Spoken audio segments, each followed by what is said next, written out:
just a boy. Christmas brought so much joy. Couldn't wait for the presents and laughter. I couldn't sleep late at night, looking for Santa with lights. Those are the memories I still remember. Then I became a man, lost sight of who I am, but right in front of me was the answer. 'Cause on Christmas I feel joy, and I turn back to a boy. The answer is to stay young forever. This is not a Christmas, this is not a Christmas song, this is not a Christmas, this is not a Christmas song, this is not a Christmas, this is not a Christmas song, this is not a Christmas, this is not a Christmas song.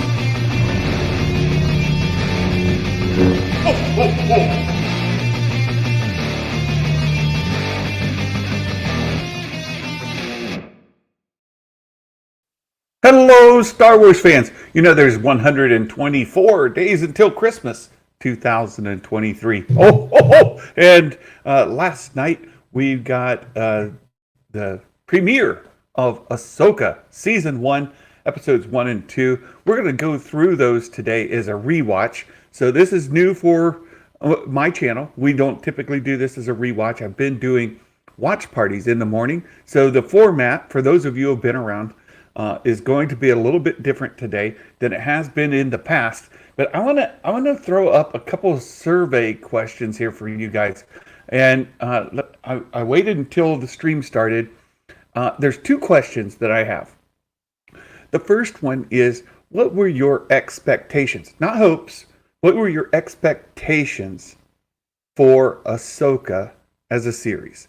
Were they very, very high expectations, unsure, very low? You know, what were they? And so let me put this survey question together over here in the YouTube studio, and let's see if we can. Let's start with a poll. Let's do a poll. Let's say, what were your expectations? Right? What were your expectations for Ahsoka Episode 1, Episode 2? All right, we'll do that. And so let's say very high, very high, K2SO, right? High, very high, or moderately high. How about that? Moderate, high, add an option, medium. I'll put another moderate, low,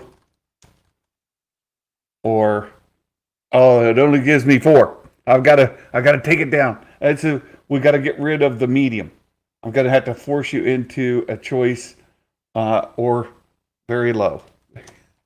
It'll only give me 4 options. So here we go. There we go. The poll is out. So what were your expectations coming in? I'd say mine going in had risen higher than I started. I started with pretty moderate high, I would say. And just because Star Wars live action streaming shows, it's direct to consumer, it's TV. I was like, okay, let's tamp down the expectations. These aren't feature movies, but they are streaming, direct to consumer. Great. Then gauge them off of that. And then as the trailers were coming out, especially in the last couple of weeks, my expectations began to climb, really climb. And now I'm like, I was getting a bit nervous, because as your expectations go high, then it needs to meet those expectations, right? That's what you hope for, is that it would meet those expectations. And then, so very good. I see we have most people are in the moderate to very high, right? Moderate to very high. And then we have about 30% of you almost. So 2/3 are in the high, very high, about a third in the low to very low. So that's about where it was. The second question I'm going to ask in just a little bit is, did it meet your expectations? So that's a different question. But a lot of people say, what did you give it out of 10? Right? Do you give it a 10 out of 10? Do you give it an 8 out of 10? Like, if your expectation was a 10 out of 10 and it met your expectations, that means it was a 10 out of 10. You get that? Right? It's not like it exceeded your expectations. You couldn't be exceeded because 10 out of 10 was your expectation. But if you went in, say, with an expectation of maybe a 7 out of 10 and it came in at a 10 out of 10, then that would be exceeded your expectations, right? So I expected 7, I got 10, it exceeded. I expected 10 and I think it was a 7, that would mean it did not meet expectations, right? So that's where I'm headed with this. So what were your expectations coming in? Very high, moderately low, very low, right? So then the next poll, let's see if I can. I gotta close this poll. All right, I'll just give you one more. I'll give you one more minute here to think about that. Right. So if you're still getting your votes in, we've got 26 votes, 28 people. I'm going to end the poll. There you go. And the poll has ended. You can see the results. So now the next question is, did Ahsoka meet your expectations? Episode 1 and episode 2 meet your expectations. So exceeded, right? Met, did not meet, right? Expectations. There we go. So here we go. This is the question I wanted to get to. So I just wanted to start off with, if your expectations were 10 out of 10, it can't exceed your expectations. If your expectations were 7 out of 10 and it was a 10, then it exceeded. Maybe your expectations were a 7 and it came in at a 7, so it still met your expectations, right? But I'll tell you what happened for me. This is yes. Yeah, I got a couple things to say about this too, Mike, and we'll get into the rewatch here soon. We'll get in soon.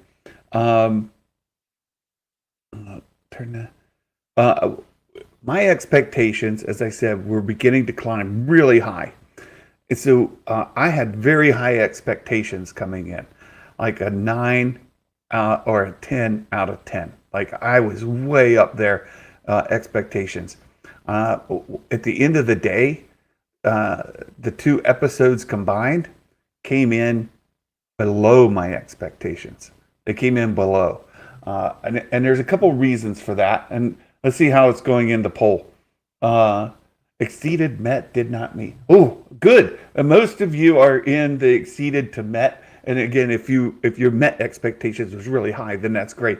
So we'll ask one more question later in the show, because I noticed this, and I put some information out on Discord.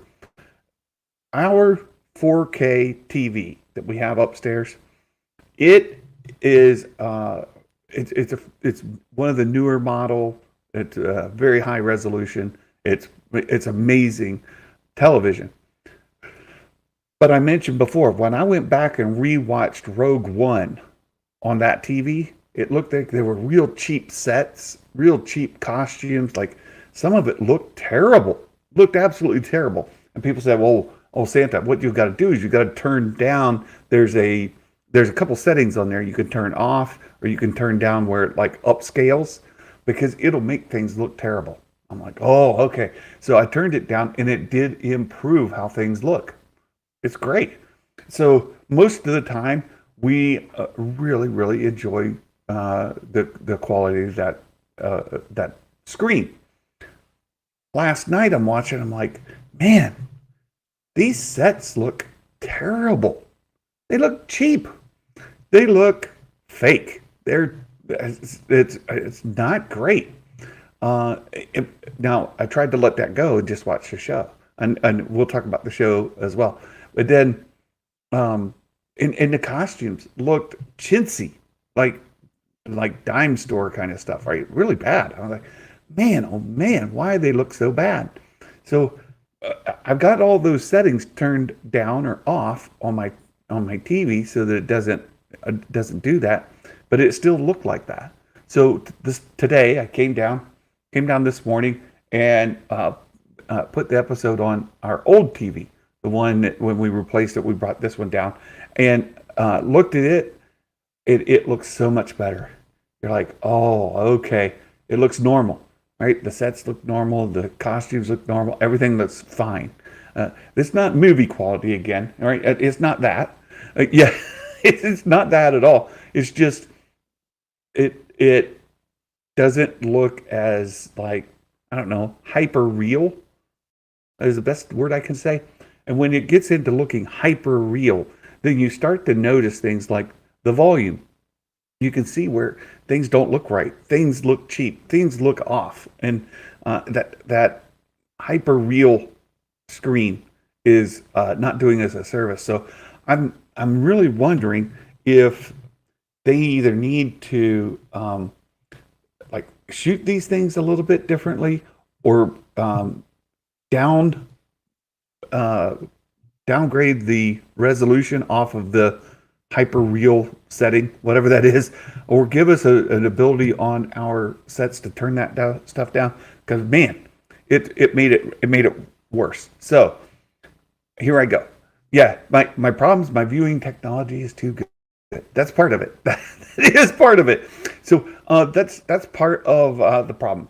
So I want to do the rewatch with you all here, where I'm watching it on like a normal, not like the hyper real setting. I want to watch it on the normal setting and see how it comes in. Hey, there's my friend Quentin. Good to see you. Wonder if you have that weird motion blur turned on. Yeah, I turned it off.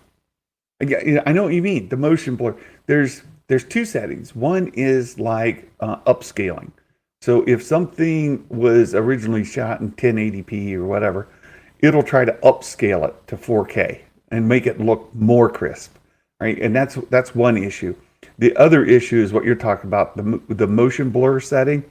And I thought I had it turned off. I'm going to have to go look at my settings again and see if I can get those turned down more or turned off more or something, because I don't like that, right?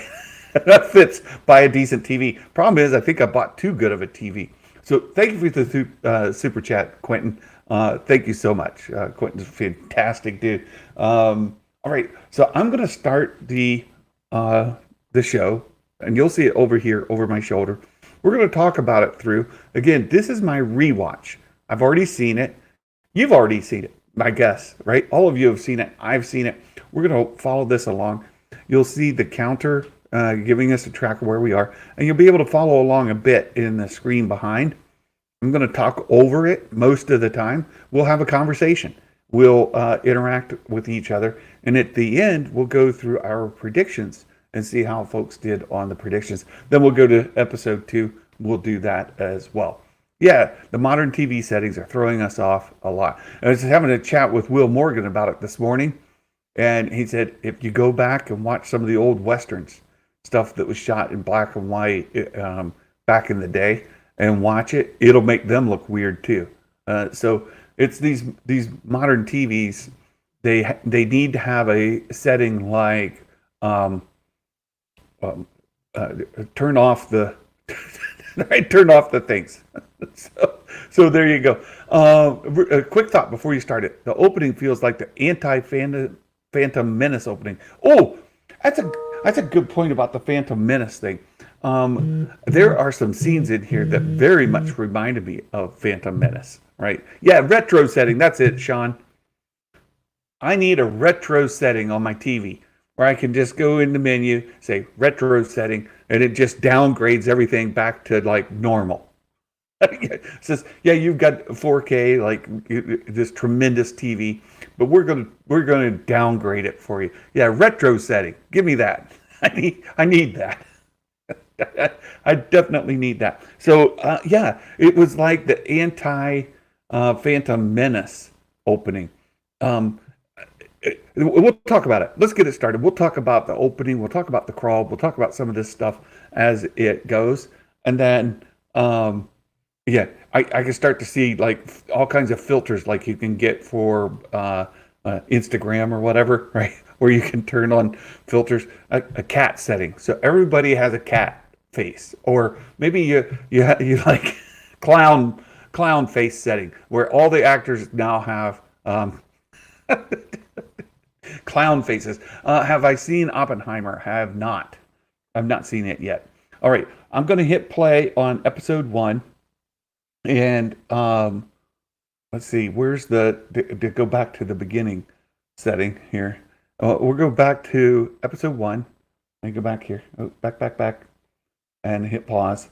All right, I'm gonna play it again right over my shoulder. Start the counter. If you guys want to watch along, you can go to your own Disney Plus accounts and open that up, and we'll watch along together. I'll talk through the whole thing. We'll narrate. We'll have a discussion. You guys can chat. I can respond. You don't have to worry about spoilers, and we'll let this go. Sketchcraft. Hey, there's Rob. I watched Rob and Jason Ward last night talking about it. They did a really good review as well. There's again, I'm getting sidetracked. Rob made a good point about it staying consistent to itself, and we'll talk about some of this stuff as we go. So here we go. Do that. I need to find the starter. Hit start. A second. I can't. Oh, there we go. Start. All right. So I'm a couple seconds behind on the counter, but we're pretty close. No weekly predictions. We did weekly predictions. We did Star Wars politics. We talked about them yesterday. Oh, so here's one of the things is we did get the opening crawl. Now this opening crawl in red is of course different than what we've seen before with the yellow, and in this it's very Star Wars-ish, and I like it because it talks about a sinister agents are at work to undermine the fragile peace. The red text here gives us a sense of foreboding, right? A plot is underway to find the lost Imperial Grand Admiral Thrawn and to start another war.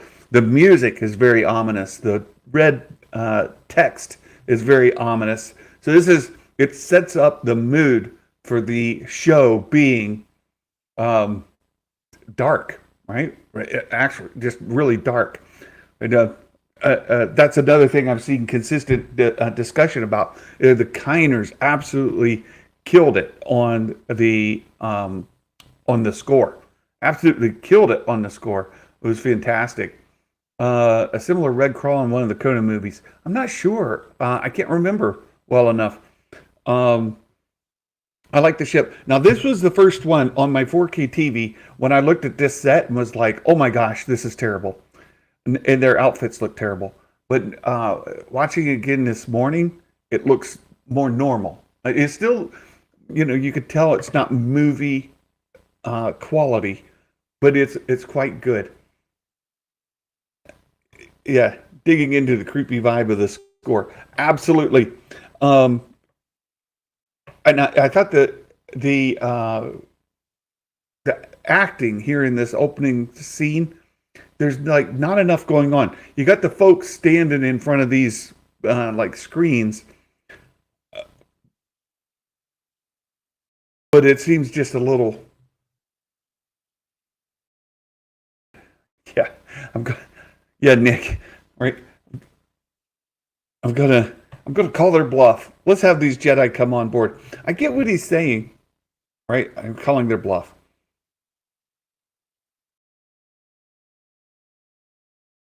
So here the guy is very, very dismissive of Jedi. You can understand to some degree because Jedi have been gone for a long time. right? There's nobody around here for ages. We had Luke Skywalker come back, but the bulk of the galaxy hasn't seen Luke Skywalker. There's stories of Luke Skywalker. There's stories of what he has done, but at this point, um, at this point, tales of the Jedi are kind of removed. This was the other scene that looked really weird on my 4K. These guys standing here on this deck, I was like, wow, they look terrible. And these ill-fitting uniforms that they have and the hats, those helmets that they wear, yikes. Right? But again, watching it here on my monitor and watching on my TV, looked fine. They look fine. So here he's wanting to call him out. You kind of get like, this is where he said, that's getting out of hand. There are two of them. He's thinking, this whole Jedi thing is nonsense. You guys are LARPing. You know, your LARPing doesn't work for me. Going around pretending to be Jedi,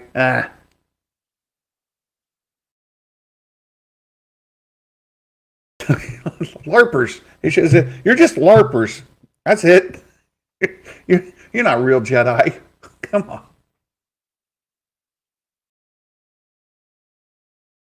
Let me show you our identification. Now, this is, yeah. Beware the dark LARPs. Well, she does not mess around. Shin here, we start to really get the sense of the violence that she holds inside. Now, we are no Jedi. This guy's fine.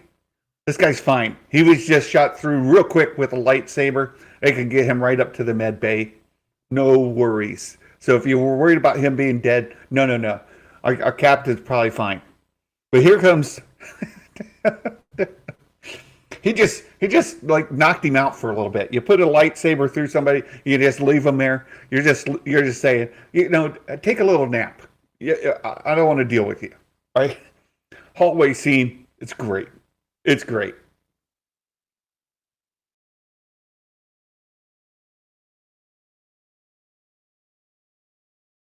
And man, I tell you, Balin, the presence that he brings, right? There's a big dude coming through.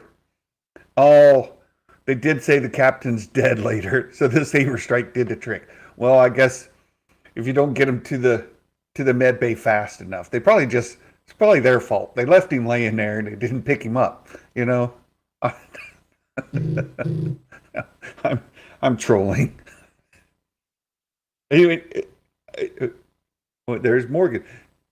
I'm true to my word. Well paid for it. Here you get the first sense that he's truly a mercenary. He's just out making a living.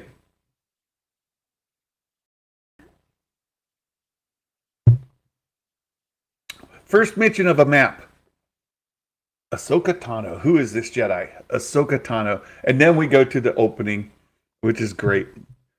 So we first get the first mention of a map. We can tell now that a big portion of this show, especially these first two episodes after watching them, is the MacGuffin is a map. That's the big one. And Ahsoka gets it right off the bat. But then what happens? Oh, Will Morgan, Will nailed it. The captain died of a broken heart. That was it. That was it wasn't being stabbed through. It was the broken heart. That's what killed him, obviously. Qui-Gon. Poor Qui-Gon. He just didn't have the heart to withstand it. How about that? Captain's like, oh man, not fair. You really were a Jedi.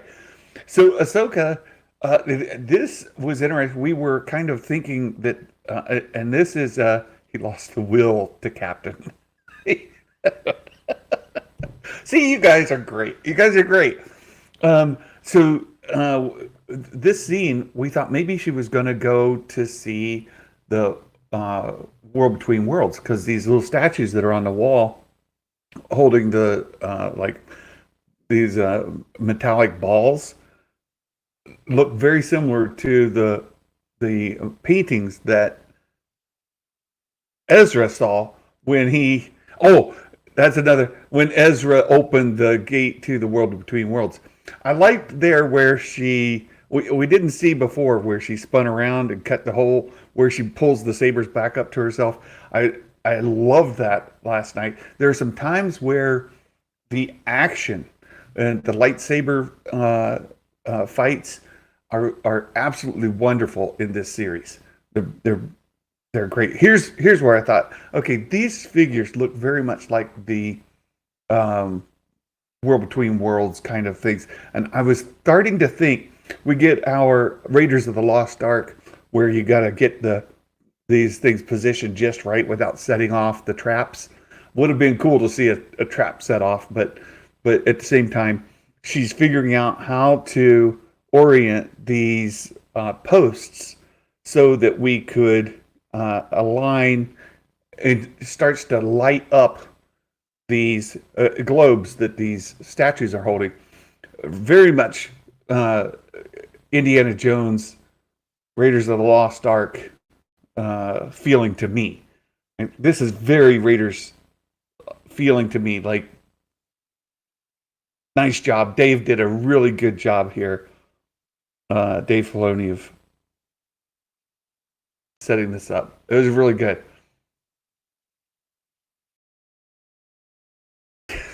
Jedi Mike, that's fantastic. Look, I told Rizman what my wife said about. I'm not gonna tell at this point what my wife said about this series so far, but my wife did not have the same response your wife did, Jedi Mike. Rizman knows. Yeah. This map belongs in a museum, right? Right. So. The world between galaxies, right? The world between worlds, the world between galaxies. We know they're looking for a map. We get to this room. Notice too on the walls, the map-like symbols. You can see them in etchings on these posts. You can see them etched into the walls. You get these star chart kind of things, all kind of engraved in and around these pictures of the statues. And you see 3 come up over and over again. Here we see 3. There are 3 posts lined to these 3 figures. Here this comes up in the middle, and it looks like what do you call it, Fitz? It's a Celtic knot, right? It looks like a Celtic knot to me.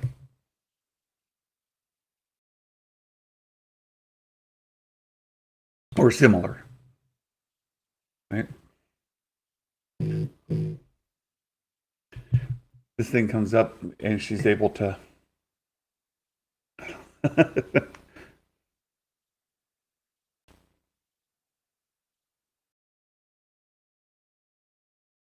she's able to find the orb right away. Yeah, that's correct.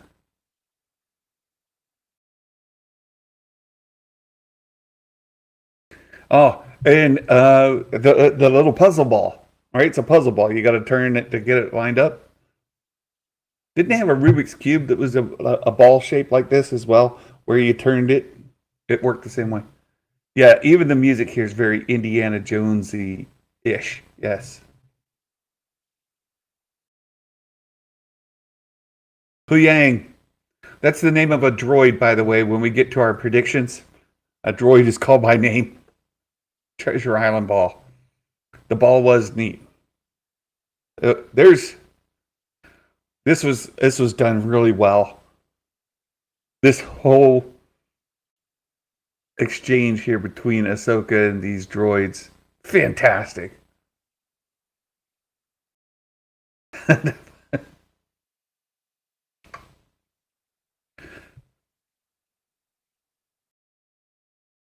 Real Ben, I agree. I'm happy that we have this because we know with the writer's strike now, past 4 months. We're past 4 months of the writer's strike that they're going to have to slow down on releasing the series they have. Fortunately for us with Star Wars, they'd already have another couple of series already Yeah, the Kylo droid. Yeah, there's your sequel reference.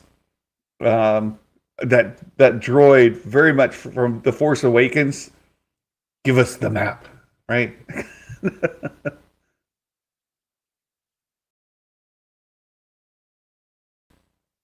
I love how she makes him disappear in the ground. This is just fantastic. She's like, whoop, gone. Which, uh, so she can take care of them one by one as they come up back through the holes. They're like, wait, what happened? So she starts taking them out. She does a great job here. That dude's dead. Initiate self destruct like IG-11, right?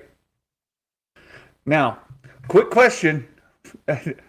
These guys blow themselves up. No, tending the herd. Yeah, whack a droid.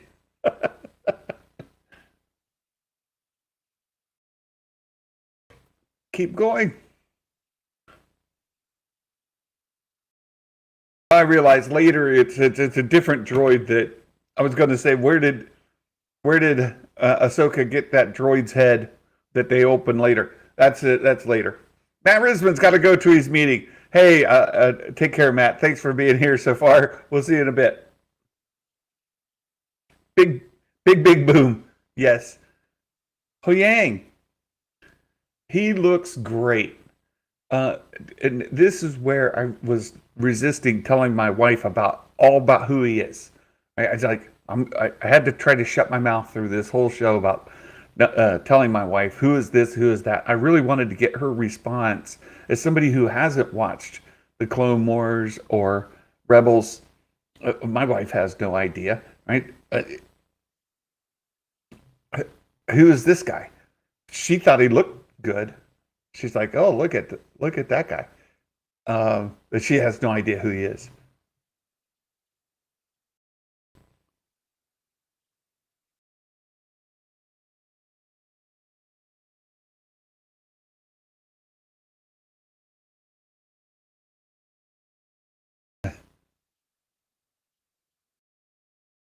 She didn't follow standard Jedi protocol because she is no Jedi.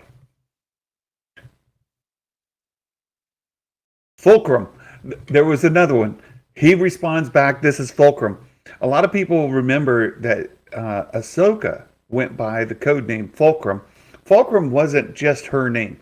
Fulcrum was used by different people uh, throughout the time. Ahsoka was one of them who used the term Fulcrum, but she wasn't certainly the only one. And I liked when Hu Yang said, this is Fulcrum. Now, again, yeah, Fulcrum means spy. Yes. And you start to see all the debris on that ship that they're passing right there. There's a ton of debris. Don't know where the debris came from because when uh, when they were boarded, it was all peaceful, and they did all the destruction on the inside. But now that ship is kind of listing, right? It's kind of listing. It's got all kinds of yeah, it's a roll. Yeah. Anakin used it first. Yeah, there are several people who used it. Why is that ship listing and why does it have so much damage? Maybe Morgan Elsbeth and them created it as they were leaving. Um, not exactly sure. And we get our first shot of Hera. I've seen a lot of discussion about how Hera looked a little bit off. Got a gonk droid there in the back. Um, yeah, I'm getting used to Hera as well. Getting a Twi'lek in live action, of course, it goes all the way back to the original trilogy when we saw Twi'leks in live action, but they look odd to me. Maybe it's because we get to know them in animation first, but yeah. Now, people were talking about how, yeah, I thought Hera looked good. I thought she looked, it's something I'm getting used to. It's just something I'm getting used to. I thought she looked good, but it's just, I don't know. There's something to me that's a little bit of a disconnect. And Huyang doesn't recognize him. Somebody said, well, why wouldn't he recognize him? He's a droid. He's been around for all this time. Well, you got to remember, a lot of times past, we don't, like, if Balin left at Order 66, how old was he at that time versus how old he is now? He may not look the same at all. So the just by looking,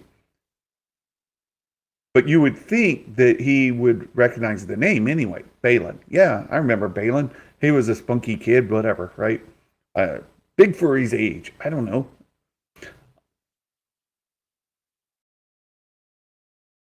Yeah. Now, the interesting thing here is, so Ahsoka's, so we know here says, led me to Morgan. That was Mandalorian season 2 when she met Morgan.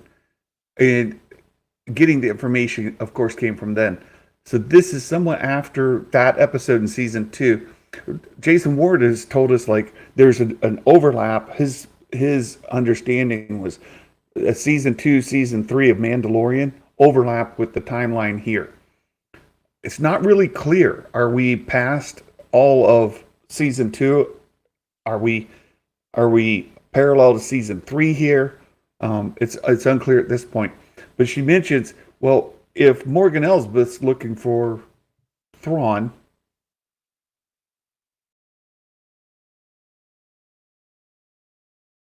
yeah. So Huyang can't figure out how to unlock the map.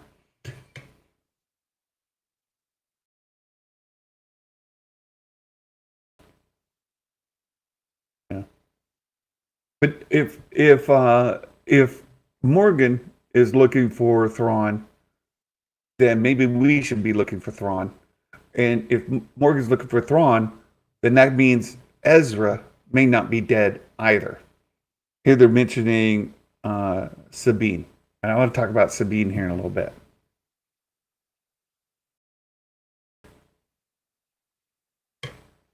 Yeah. So Real Ben just watched the episode of season 2 of Mandalorian this morning. Still can't tell exactly the timeline. Yeah, I'm curious about that. And here we go.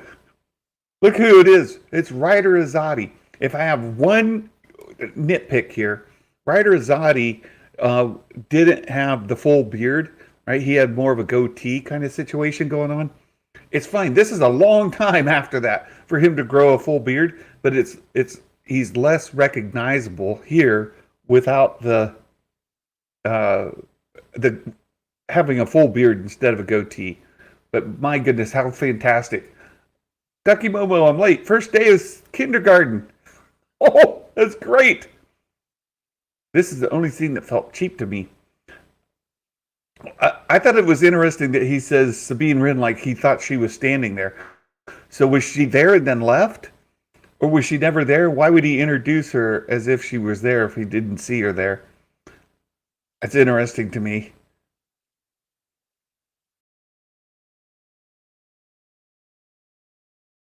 Now this is good too.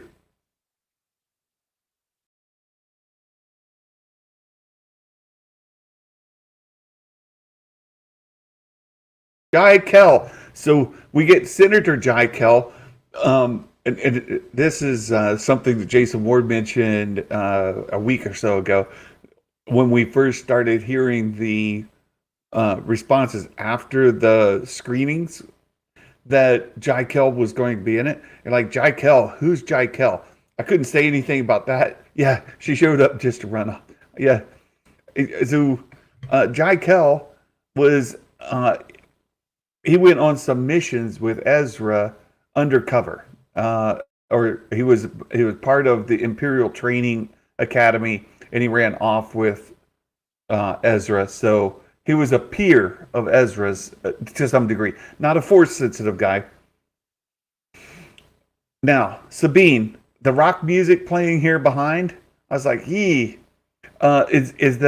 Yes, that is the same voice actor that voiced Ryder, who is the live action guy. So same guy, same dude.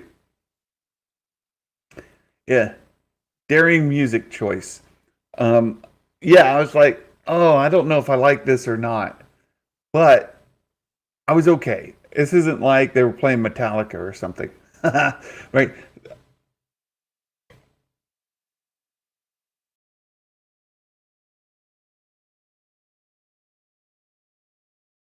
See,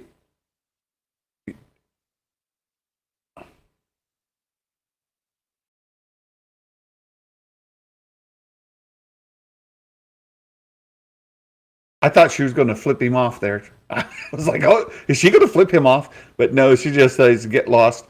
Um,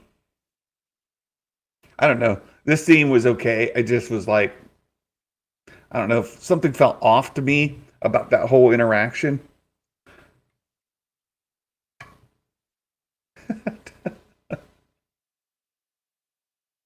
It looks great. It looks great. Something feels off to me. Again, the E-Wings are really, really popular for folks that have been following Star Wars for a long time. They come from the video games, those ships that they're flying there. They're modified. They don't have the cannons that went over top. One of the things that was a complaint about these E-Wings when they first were introduced to folks is that they had a cannon that went over the canopy that made it impossible to open the canopy. Like that cannon came up, like it would not open unless there was a way to swivel the cannon around to open the canopy. But on the it's one of those where you wasn't supposed to think about it too much, and yeah, there he's realizing, okay, we're done here. She's like, yeah, we're done here, and off he goes. So getting rid of the cannons over top of the canopy was a good change here to the original design. And we're back to the old antenna outpost. A lot was made of these loft cats.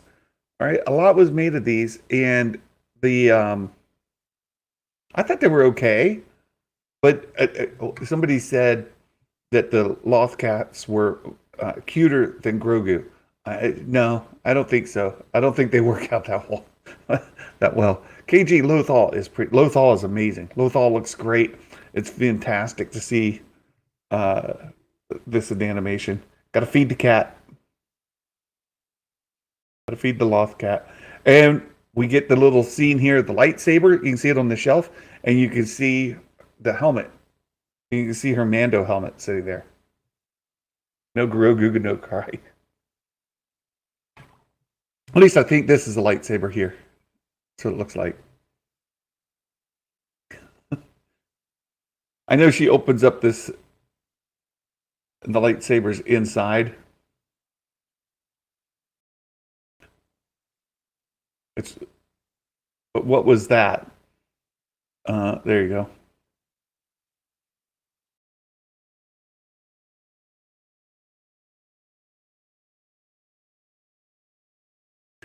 Yes, we'll get to Chopper here in a little bit.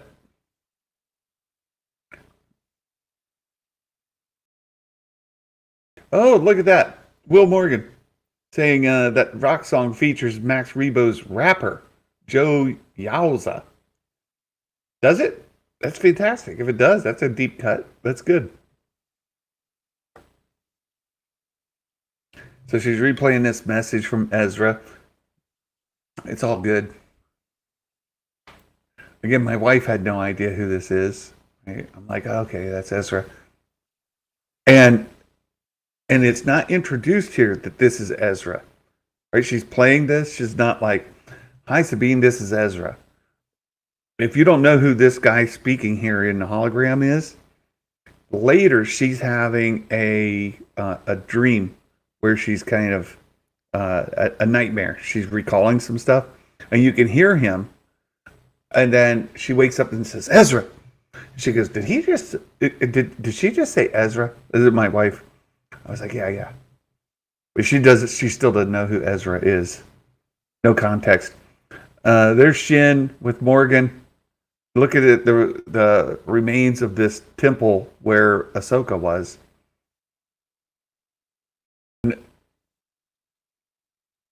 Shin is intense. This is the if you remember, hey, there's Yachty. Gave these episodes the same score as Santa. Oh, good to see you, Yachty. Thanks so much for stopping in.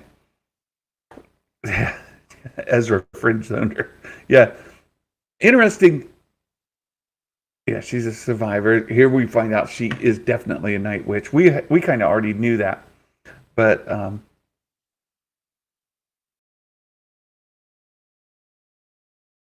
there we go. Map again. Map. You're going to hear lots of references.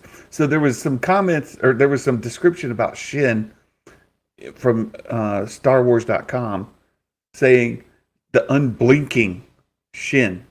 And the question, I saw Meg did a video on it, is this, yeah, she looks intensely terrified or intensely terrifying. She's intense. The thing you can tell about Shin is she is intense. Yeah, yes. It, but it said the unblinking Shin. And Meg wondered, do they literally mean that she's a kind of species, something that doesn't blink? Or they just mean like she's really intense, unblinking? You can see her blink a few times in this episode. So she blinks. It's just that she's so intense. Her eyes are intense. She's like staring. She's got this intensity to her. So the unblinking Shin is there. She just blinked there. Is about her intensity. Yeah, she's intense. He's calm. You get the feeling that she could come unhinged anytime. And in that first battle, when we see, here we go. This is where you see, you can hear you can hear her replaying that video.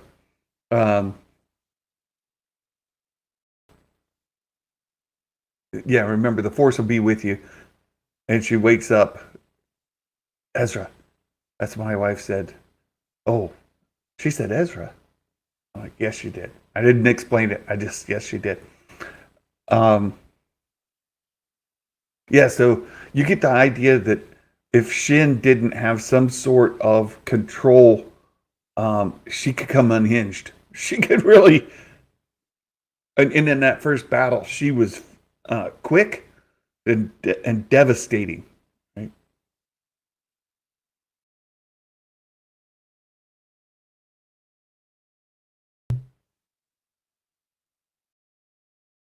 Yeah, but Balin probably has to rein her in.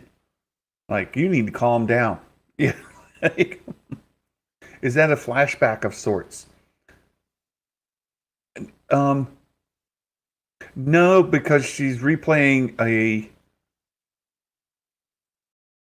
I don't think that's a true flashback. Yeah.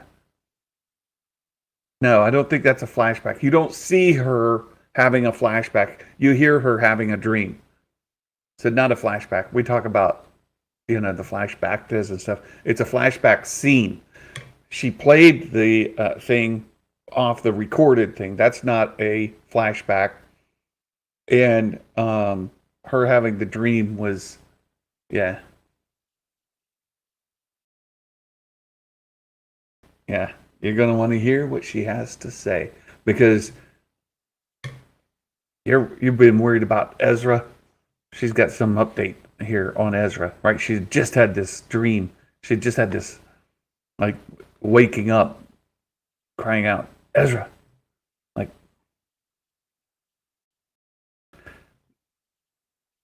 this is where the pacing when people complain about the pacing, yeah, I think I know how to find Ezra. They held on to them staring at each other too long. Like there's points where it was like an awkward standoff where they were just standing there, and I get what they were wanting to do that, but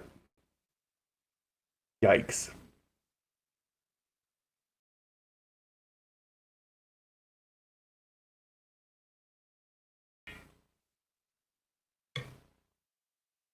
Yeah, building tension. I think they held on to it too long. I don't know. That's me. It's like, who talks first? Do you talk? Do I talk? I was going to do a Poe Dameron. I thought we could have had Sabine here say, okay, so who talks first? Do you talk? Do I talk? How's this go? There you go. You get some of the artwork that she had done. I love that.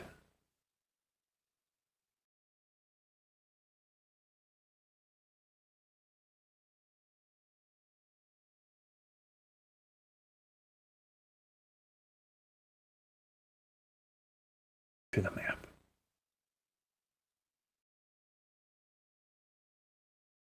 Now we get to Darkana. You get the name of the planet.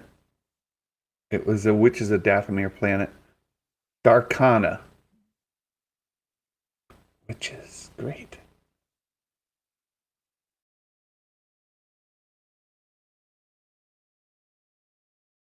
Darkana. So this is why she's pulling her in.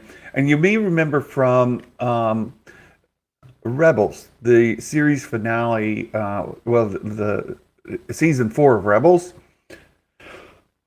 You forgot, fold arms. That could have been on the predictions. In the yes, one of the best things about this premiere is that overall it seems like it's a good, solid reaction. Doesn't feel divisive or a bunch of drama. Exactly, real Ben. I've seen look reviews are coming in really, really strong overall. There's nitpicks like what I've been doing here, nitpicking things here and there. But if you remember in season 4 of Rebels, in the episode called "The World Between Worlds," it's like episode 12, I think it is. Season 4, episode 12, something like that, 11 or 12. There's a shaman of sorts. This guy who's trying to figure out how this painting works, what's going on. Like I can tell there's some art going on here. Kay says it's episode 13. Okay.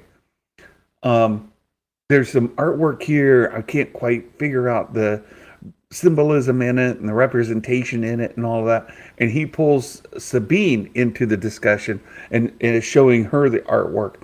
And she's doing some analysis of the artwork with him. So by Ahsoka here saying, I need help with the analysis of the symbolism on here, that fits in perfect with the character of Sabine. It's kind of a deep cut for Star Wars fans who have watched Rebels.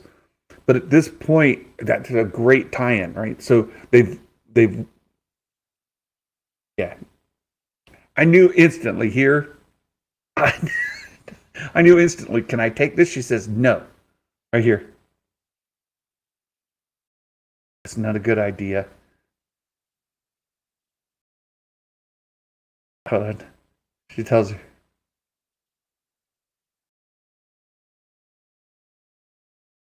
Preventing another war, which is really good. Then this statement here, as soon as Ahsoka says this next line, I think it is, the map stays here. I said, Sabine's taking it. Like she's totally leaving with that map. Yes, Sabine says, okay, yeah, no, Sabine, you go on, you leave the room. I'm taking the map. I'm totally not doing what you said. but that Dave did such a good job of keeping Sabine's character true to Sabine, I thought was fantastic. And the little thing about her doing the Ahsoka coming to her to do the analysis of the ball was perfect. That plays into Sabine. There's another one in the next episode. We'll talk about Sabine as well. Okay, so here he recognizes the sabers, which is consistent with the sabersmith, right? Huyang is the sabersmith of Star Wars. He recognizes it.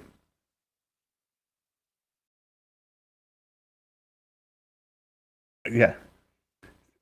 So they're built exactly the way that he taught them to build them.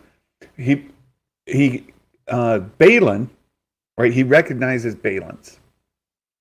The other he does not recognize, but it follows with exactly how he taught to build them. So Balin is teaching his Padawan to build sabers exactly the way he was taught to build them. Balin is just a mercenary for hire. And we'll see a quote from him later as well. He is not Sith. He is not, dark Jedi. He's just a guy out there carving away a living.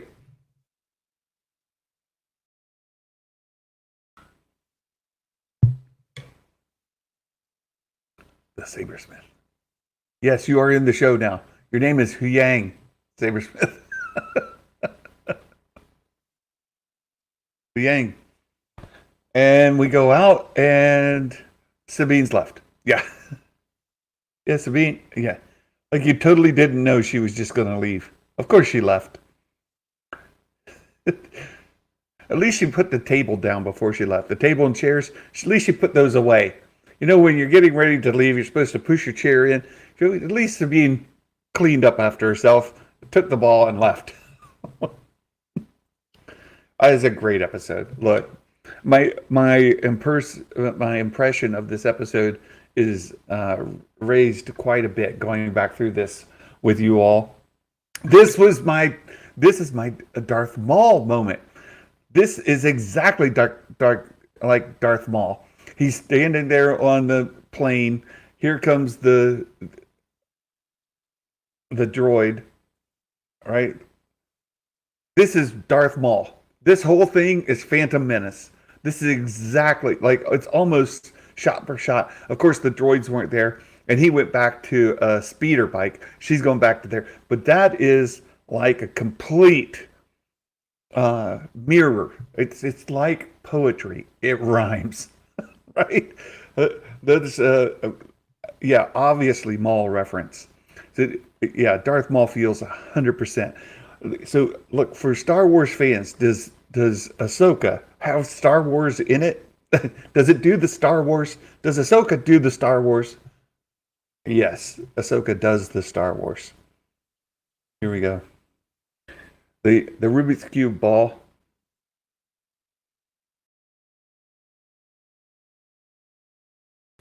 Fitz.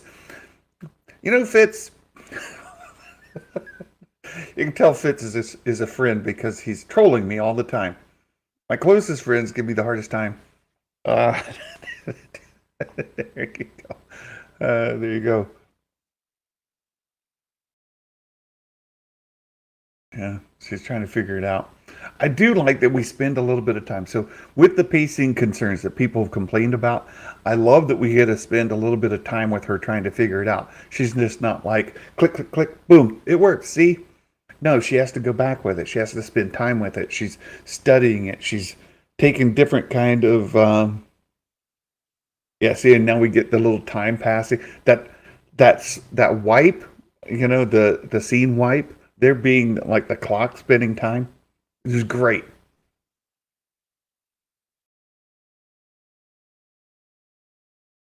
Yes, Sam the Sham. Yes.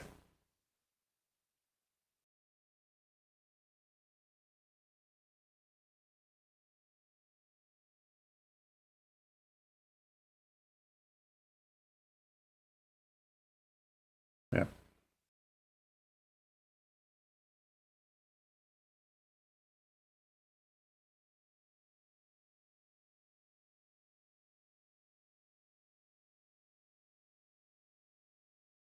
I went away for a minute. What happened?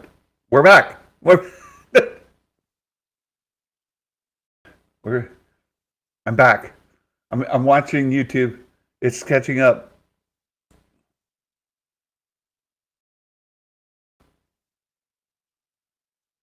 What's the deal here? Okay, there we go. I'm not. Yeah, I'm with Mike Porter here. My score is going up. The more I'm watching this, here we get. I walked away from him and the Jedi. She's still holding on to that. Now, I didn't like this. just like I walked away from Sabine. So she says, and we saw, if you watch the Clone Wars, one of the best arcs in all of the Clone Wars is season 5 when Ahsoka leaves the Jedi Order. What leads up to her leaving the Jedi Order and her walking away from the Jedi Order. That's a very heavy moment. And here she can see the inside of that temple where Ahsoka got the ball, the map. But you see why she left. We know why she left. It was a very heavy moment. And in the finale of the show where she actually walks out, it's very heartrending to see Anakin standing there and see Ahsoka walking away. It's absolutely fantastic. And when she's mentioning, I walked away from the Jedi Order, of course, as a fan, I have that memory. I have the things, right? I've watched the show. I have the feels just when I walked away. And I know the heaviness of that for her. But she says, just as I walked away from Sabine Wren. And I'm like, wait, why did you leave Sabine Wren? We still don't know. Why did she walk away from Sabine Wren? We know why she left the Jedi Order and how heavy that is on her. Again, we get the threes. You got the 3 statues, you got the 3 posts, you got the Celtic knot, which are the 3 overlapping. This is just great. This is so good. It's going to age like fine wine. Yeah, I think so, Seth. This has already gone up for me. I'm going to tell you guys what the score I gave. If you're not on Discord, I'll tell you my exact score. And when we get done, Matt Risman's back. Fantastic. Back from the meeting. We're wrapping up here. She's putting the pieces together. She's like, aha, I think I see something. Let's get rid of all that. We're down to the Celtic knot.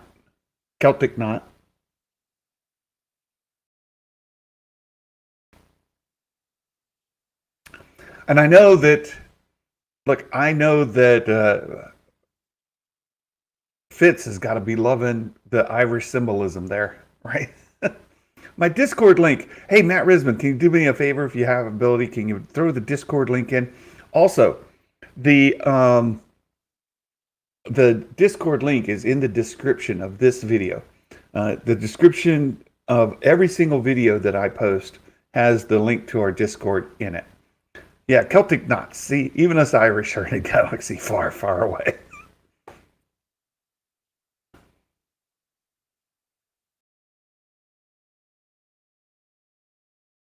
Thank you, Real Ben. We really appreciate it. I appreciate all your participation in our live streams.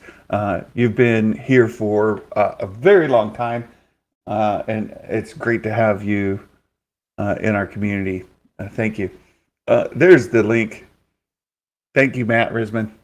So here we see, now this is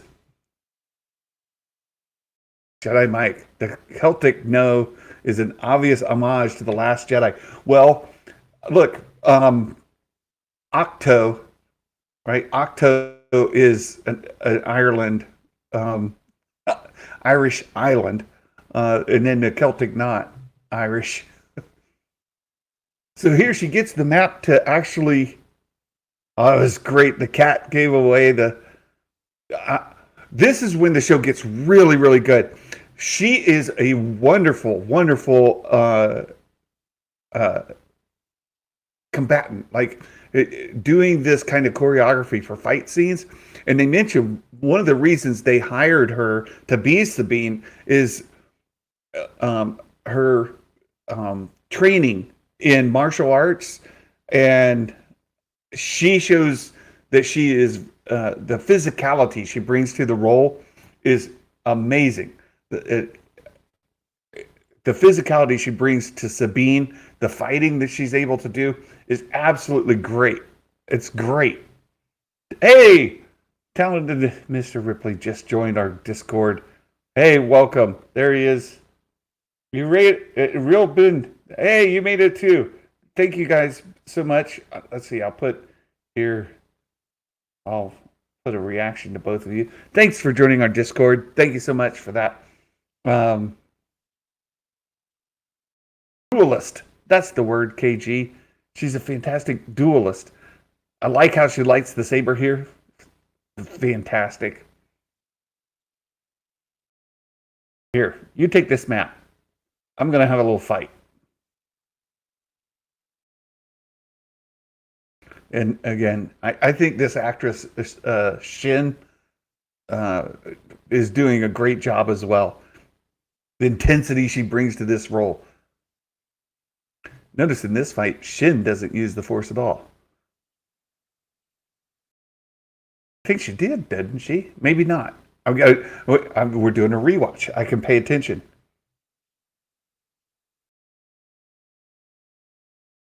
Here we go.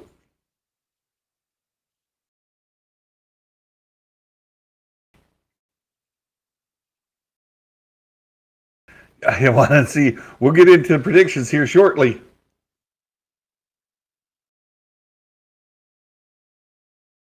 She is so good. The Kiner brothers on this score, guys. What about that too? Kiners, legendary.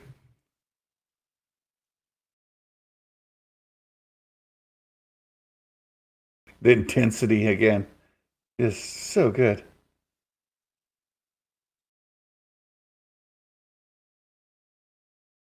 There now, consider Sabine just did that acrobatic move over top of Shin. Again, the actress just doing a great job. I don't know if she had a stunt double involved with that little flip twist.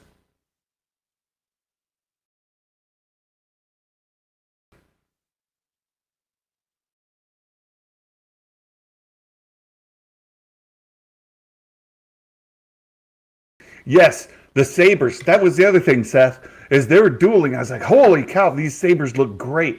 There was a lot of complaint about Rebels when it first came out, how the sabers are too narrow compared to sabers that we've seen in live action and other animation. The style, the art style in Rebels had them very, very narrow. And in this, they just look so, oh, there we go. And I see she's fighting even while going down. Like Sabine isn't done fighting, and yeah, time to take a nap. And down we go, nap time. Yeah, she doesn't. She doesn't use the Force and doesn't try to deliver a fatal blow. So she had any, and this for our friend Ray. That's a nice little tribute there at the end. Think she had any intention of killing Sabine. You might be right. You might be right. Kevin Kiner taking over for the movies once John Williams retires. Perhaps. I don't want to downplay at all Ludwig. Ludwig, the music for The Mandalorian is very iconic as well. I think they're set up really, really well here. Yeah, only a flesh wound, it's stab wound. The one thing is with them doing this, it makes the whole deal there with Kenobi and Reva, right? Her being stabbed through. Here's the other thing about maps.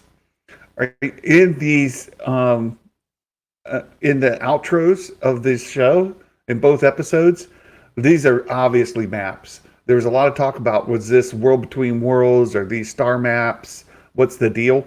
These are clearly maps. There was, from the beginning all the way through the episode, and even the outro, clearly maps. Right? This is about finding a thing. And when we get to episode 2, they continue with the map bit of it. This is the Ahsoka logo, not World Between Worlds, right? It's maps. We talked about that earlier. Here, I like some of the things, right? You see the Purgle, right? It's great. Some of the, not World Between Worlds. They're maps. They're astronomical or astrological maps, and that's clearly what they are. And we'll see it in the next episode as well. And Morgan even when she like makes the 3D model all around them, and you get all that. Both. No, not both. It's not. Yes. Yes. All right. We're going to stop this uh, before it starts the next. Before it starts the next episode. Let me stop the timer here.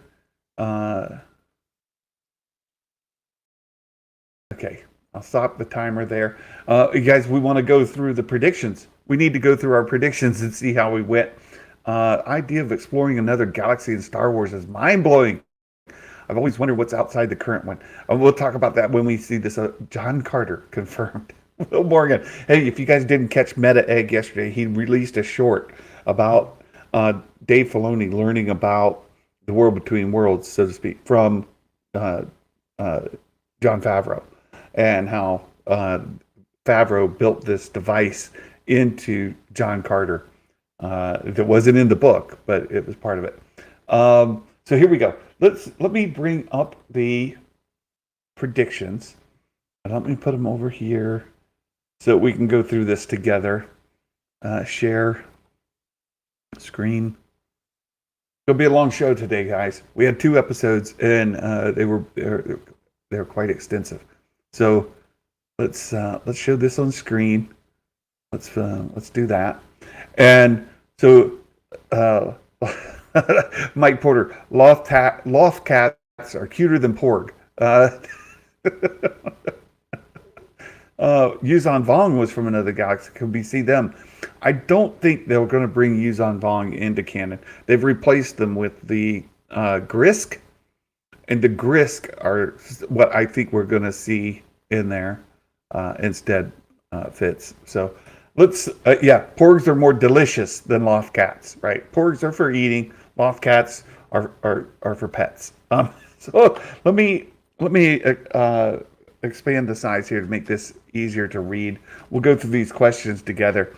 And in episode 1, this is our episode 1 predictions. Someone will say, "May the Force be with you." Yes, we did have that, and so that was in there a couple of times actually. Ahsoka said it even once. Someone will be killed, a non-droid. Yes, we did have some deaths. Balin took care of that for us. So did Shin. Balin and Shin, they took care of somebody dying. That happened for sure. Even though it was just a saber through the heart, that doesn't kill people. Sadness, that's what kills people. Lightsabers through the belly, you're good. You're good. But he killed some folks. Hold on, I got to read the question before I do the replace. A droid will be referred to by name. Huyang. Huyang's a droid. Huyang was referred to by name plenty. So, yes. Yeses get the point there. Oops. That's okay. It doesn't matter about case sensitivity. Right, so there we go. 35. A ship will fire upon another ship.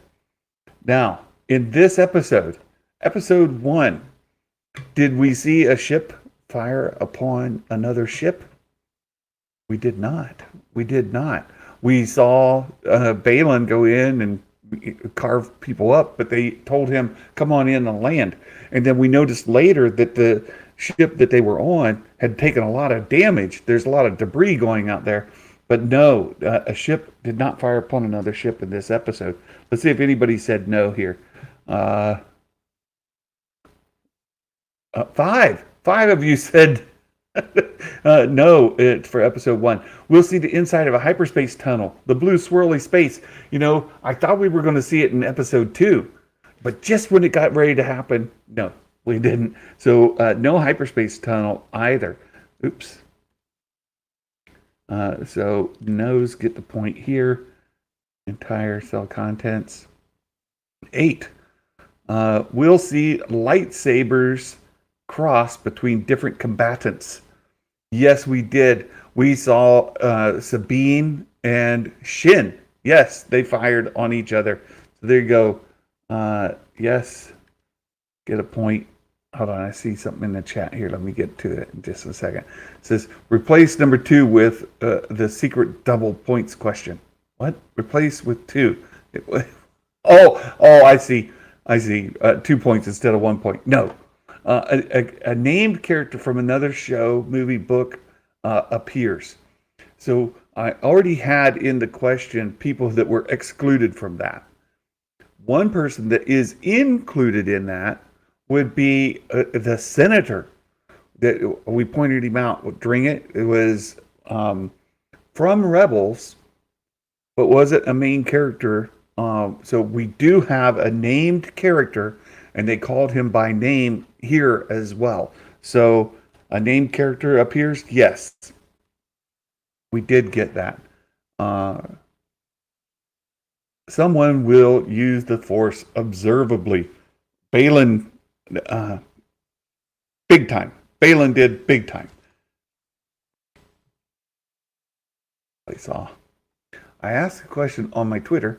Will Ahsoka be the future of Star Wars? Kind of fix things. The fact that it alludes to all the trilogies and Rebels during the Mando timeline.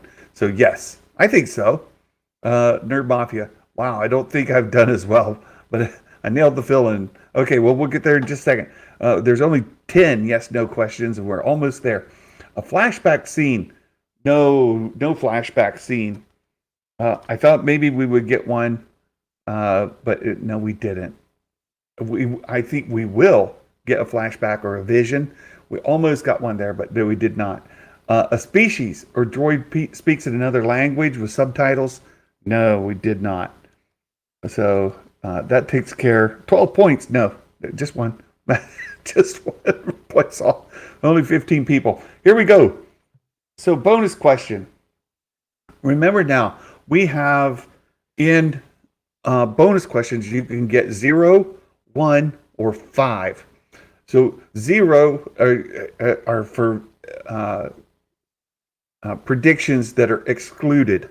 You're not allowed to use them. And I gave some examples in the form. 1 pointers are the obvious ones, the ones we saw in trailers, the ones that we saw in leaks, that kind of thing. 5 pointers are for your truly prediction-based guesses, right? They're pure guesses that are specific and what's the other specific? Anyhow, there's that, right? It's specific guesses that can be quantified, right? So Kanan will be talked about. No, we didn't get a reference to Kanan. Zeb will be in episode 1. Ethan, good guess, but no Zeb yet. Do you think we'll even get a Zeb appearance in the show? I hope so. Perhaps by the finale. Ahsoka visits the temple from the trailer. What looked like the Mortis figures. So Nerd Mafia, yes, you get your point. You get your bonus point. Balin and Shin will board a New Republic ship. Yes, point. The Zepho will be involved with a temple Ahsoka goes in. Sheev the Wise going with the Zepho thing. There was a really strong argument made on Star Wars Obsession's prediction or preview show about the Zepho being involved. They're like the Zepho are involved in building the temple, the map, the whole things. I don't think I can give the point because they specifically talked about the temple being a Night Sister stronghold. So it's Night Sister's the only thing that we have from there. So no bonus point. The name Anakin Skywalker will be all caps in the opening crawl. Sam the Sham. No, we didn't get that. Chopper will scream or say the equivalent of an expletive. No, not in this episode, but the next episode is good. Ryder Azadi. Yes, Jedi Master Fox. Unfortunately, that went from a 5 point to a 1 point because it came out in some of the early rumors. Morgan Elsbeth is busted out of Republic captivity. Again, the same reason you get the 1 point. World Between Worlds are mentioned. Skywalker's Academy. Dale went for it. No World Between Worlds. Morgan Elsbeth being rescued. Yes, Fitz gets the point. Flash back to Plo Koon. Oh, that would be great. That would be great. No. Sabine will talk to Ezra. Oh, Novak. Let's see. What do you guys think? Sabine saw Ezra's recording. She watched it. She had the dream, and she says Ezra. But does she say anything? No. Yeah, Nerd Mafia. I thought that was higher value. Yeah, no. I thought it was a 5 point. No, not yet. Yeah, Sabine didn't talk to him. Yeah. So Sabine talked to Ezra. No. Ahsoka will dual wield. She'll light both lightsabers. No Ahsoka lightsaber action in. Oh yeah, we did. We had both lightsabers in there. What am I thinking? Yes, of course there was. Ahsoka will dual wield. Was in the trailer. Was in the trailer, right? So if it's in the trailer, it's in a leak. It's a 1 pointer. That was in the trailer. So 1 point there. Flashback scene with Anakin. Nope, that didn't happen. So no bonus point there. Dawn Basham. See a flashback with Sky Guy. Nope. Ahsoka visits a Night Sister temple protected by HK-87 assassin droids. Baymax. Yes, gets the bonus point. Fantastic. Ryder Azadi. Yes. Ahsoka uses the Force to make something float. Yeah. Did she make anything float? Ahsoka. Yes, she did. Yes, she did. And well, make it float is a good question, though. No, she used the Force to jump up through the hole that she cut. She jumped up through the hole. So no, I don't think she made anything float. So I say 0 there. Zeb is referenced. Nope. Hera is in a chase. Nope. That's next episode. There's Baking Star Wars. My good friend Jason Ward. It's revealed Ahsoka's middle name is Ahsoka Tawn. No point. Breakout of Morgan Elsbeth. Yes. Ahsoka says, "May the Force be with you." Yes. Ryder Azadi. Yes. Morgan Elsbeth free from jail. Yes. Chopper will save the day. No, not this episode. We'll see Thrawn. And you see, why did I just get an ad? YouTube. That's why. YouTube. She did cut a hole. She cut a hole, not teleconnected. Well, yes, she used her sabers. She casts them down and then cuts the hole. Does that count as suspending them with the Force? Yes, she pulls them back. She pulls them back. So she casts them down, holds them, zips around, and then pulls them back. So I'm going to go back and we're going to give the point on the make something float. There you go. Yes. No hands. Yes. Hands during a live stream. YouTube. That's all I can say. YouTube. I didn't do it. YouTube did it. Someone will say, I have a bad feeling about this. I love that prediction, but no, that didn't happen. Zeb will be in the episode. No. Ahsoka searches for something. A device box. Yes, she did. Corlo Rin, 9 points. Solid prediction. Where's mine? Oh, here I am. I'm like, wait, I didn't even see myself. There, I have 8 points. 8 to make it onto the Wall of Fame. We'll go back and take a look at that. KG, we'll see 3 characters from Rebels. Yeah. Oh, there you go. 3 characters.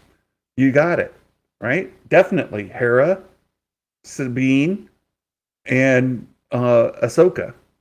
That almost counts as a 0-pointer, though. But no, that counts. You get a point. Peter Griffin, no bonus point. Ezra in the hologram. Vanessa, yes. And CCG03, Ahsoka will light her sabers. Yes, 7. So those who made it onto the Wall of Fame for episode 1. Let's go here. Like this. Green. Vanessa Floria onto the Wall of Fame for episode 1. Corlo Rin onto the here, hold on a second. Onto the Wall of Fame. Mumbo Jimbo made it onto the Wall of Fame. Brian, what are you doing here, knucklehead? I'll get it right. Mumbo Jimbo made it onto the Wall of Fame. This is Santa. This is me. I don't get on my own Wall of Fame. So anybody with 8 or more makes it onto the Wall of Fame. We've got a couple here. Let's go back up. Baymax made it onto the Wall of Fame with 8. Dawn Basham with 9. But Dawn may be one of the few there with 9. Good job, Dawn. Brett Phillips with 9. Jedi Master Fox with 8. Sheev the Wise with 8 points onto the Wall of Fame. Star Wars Democracy onto the Wall of Fame with 8. And there you have it. There you go. There's our Wall of Fame for Jedi Gen. I had ads here on the Den of Nerds and Star Wars Theory, and I'm a member in all 3 channels. So there you go. It looks like YouTube is saying this Ahsoka thing is popular. We're gonna we're gonna present lots of. Fitz says you missed me. Oh, I did. Look, Fitz. That's because you were hazing me, Fitz. Fitz made it onto the Wall of Fame, but I'm not going to talk about him because he hazes me too much. No, I'm kidding. I'm kidding. With the Celtic knot, Fitz made it onto the Wall of Fame. Look, that's a lot of fun. That's what we do. We'll get to episode 2 and take a look at the episode, talk about it next. And there you go, Matt Risman. I never have ads. Premium's the best money ever spent. If they're going to start putting ads into the middle of live streams, you know, it might be a thing. All right, you guys ready to get into episode 2? We have several folks made it onto the Wall of Fame for episode 1. Let's get into episode 2. We'll do the watch through. And I will start the timer with it as well. RF Gaming, you sure mine wasn't worth 5 points? It does. It doesn't matter if I don't read leaks. No, even if you don't read them, you only get 1 point. I know, RF Gaming. That's what I had to tell.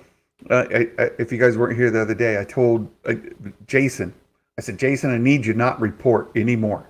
Like, you got to stop.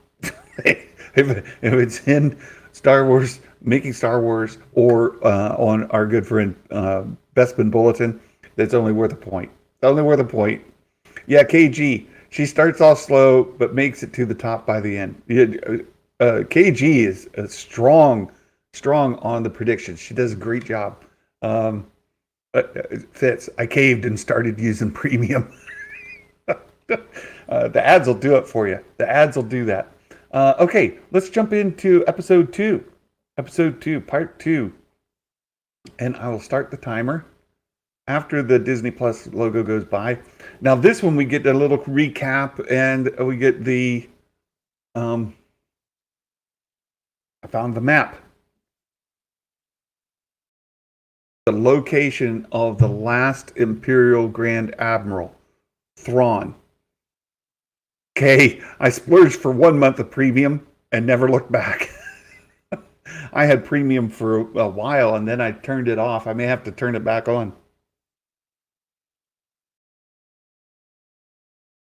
And just so you know, premium members who watch your videos, YouTube gives you a piece of the pie.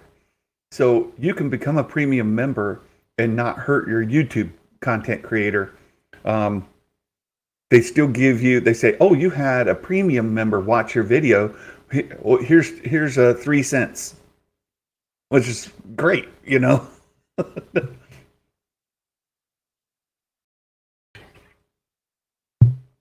A recap. 'Tis but a flesh wound, right there. It's probably those colon crystals. They're inferior to kyber crystals. So colon, it doesn't really do that much damage. I mean, sure, it went through you, but you know, it's okay. You'll be all right. The helmets there, you see several from the episode. Yeah, YouTube says here's next to nothing. Yeah.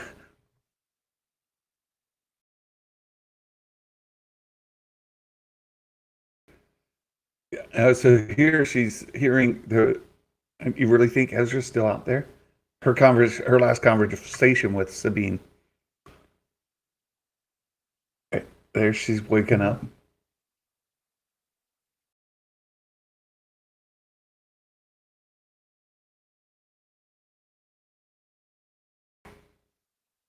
Sabine, the map. We gotta go get it. They took it. Oh, this is great because you get the medical droid right over here, and of course, Yang. The droids took the map. We gotta go get it. That's right. That's right. Um, there you go. Happy to give my 3 cents worth. You know, most people only get 2 cents. Here's my 2 cents. Matt Risman, the 3 cents, right? It just started his heart breaking. Yeah. I couldn't make it out before I could decipher it.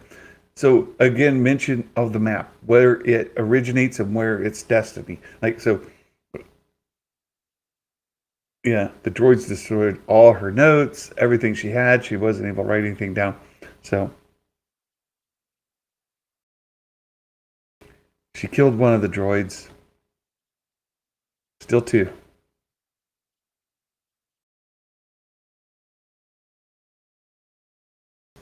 Interesting. She says, "No, you've done enough. You need my help. No, you've done enough."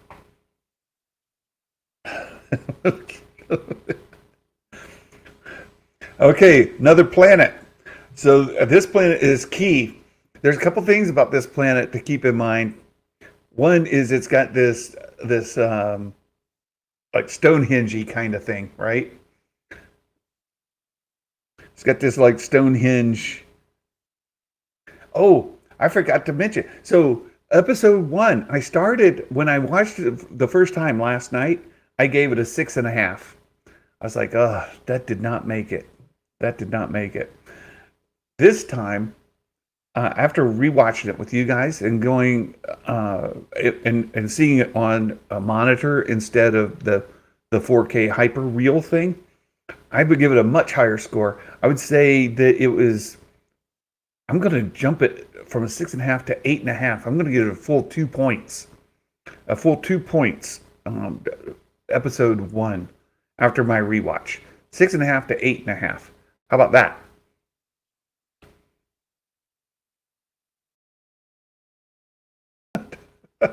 Sabine got double burned. Once by the saber, then by Ahsoka. No, I don't need your help. You've already helped enough.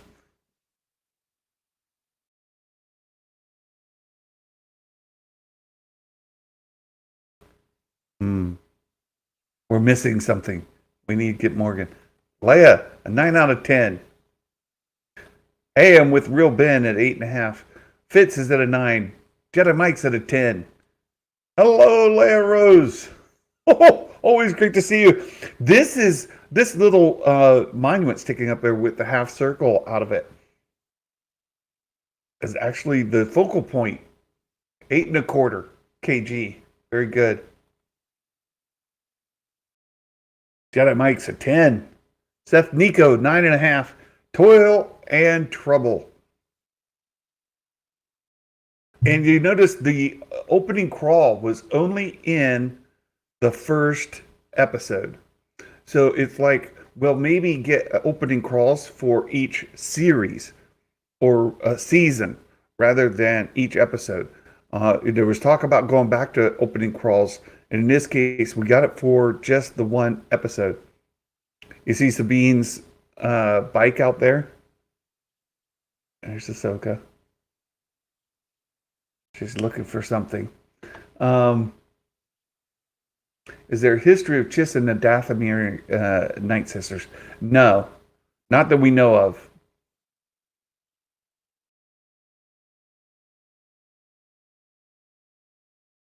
Dave just knows how to create Star Wars TV. Yeah, it feels like Star Wars. He hits all the things. There's the Loth cat scene. If it was left outside, thanks for opening the door. I can go in and get dinner.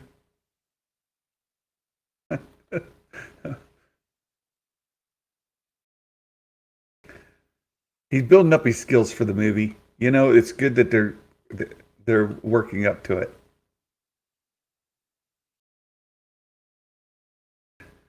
Good. So there were three droids. Sabine killed one. The one left with uh, Shin, and then the third one. I didn't catch that until this happened. And you need to keep a loft cat around. Loft cats are very helpful. They'll tell you when you're getting ready to get shot in the back, right? When something's getting ready to get you, a loft cat will give them away. Everybody run to your nearest Disney store and buy yourself a loft cat. I think that's the message of the show. From episode 1, episode 2, you're not safe unless you have a loft cat. See? There you go. I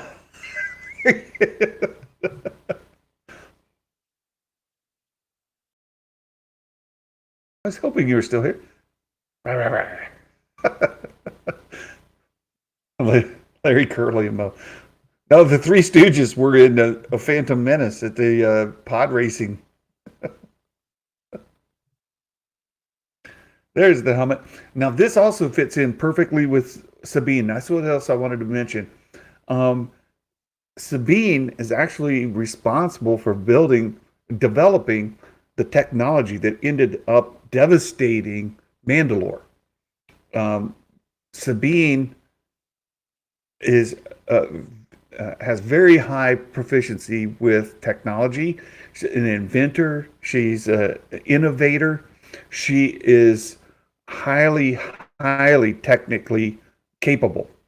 So this fits in perfectly again with her character, and Dave Filoni building this into the episode where they bring the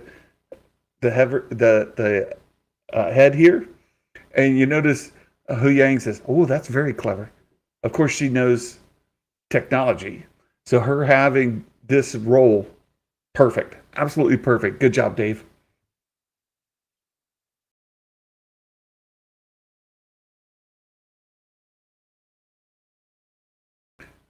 Do I go? Do I not go? Yep. Now, do it. Here we go. What do we have here? My loft cat Stuffy knows my inner child.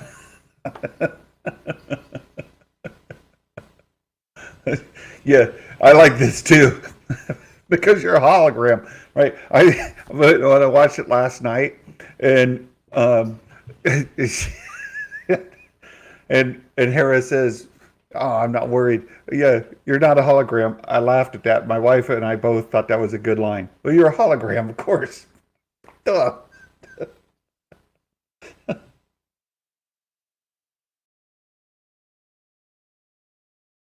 Boink. He pulls the plug. She says, "No, wait." Boink. Pulls it anyway.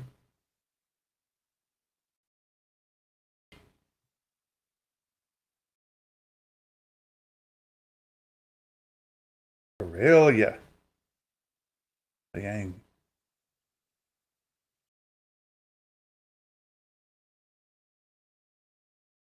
Morgan Elsbeth had factories on Corellia. So fascinating, because Jason Ward gave us some leaks a long time ago that Morgan Elsbeth was supposedly involved in building ships, a fleet for Thrawn. And I have talked a lot about the Katana fleet from Heir to the Empire. And we have perhaps the not called the Katana fleet, but Thrawn getting a fleet. And so we've talked about, did Morgan Elsbeth build him a fleet? Is she building him a fleet, or does he find a fleet? And will it fill in the void of the Katana fleet, if it's not by name, but something like that? They're both difficult. Until it didn't. Again, we don't know why Ahsoka left her. Yeah, she doesn't want my help. Hera's like, yeah, she does. Um, She just doesn't know it. She wants your help, but she's too proud or whatever to say it, right? Yes. The pacing episode 2 much better than it was in 1. Yeah, Thrawn has the 7th fleet. But the Katana fleet was in the Heir to the Empire novels, right? Here we go. So here's Morgan. They went and got her. Show me what you found. We've got the map. Yes, she's got the moderator stuff. So it's already, this place was not built by the Jedi. Who built it? This is a good line. Morgan Elsbeth says here, an ancient people from a distant galaxy. Hey, Jumpin' Jamie, good to see you. Rewatching with the kids now. Good to see you, Jumpin' Jamie. Again, go back to the leaks from Jason Ward like a year ago that we were going to go to this new part of the galaxy that's never been to before, a new space, so to speak. And there's going to be like these ancient Night Sisters related to the Night Sisters we know, but a different faction.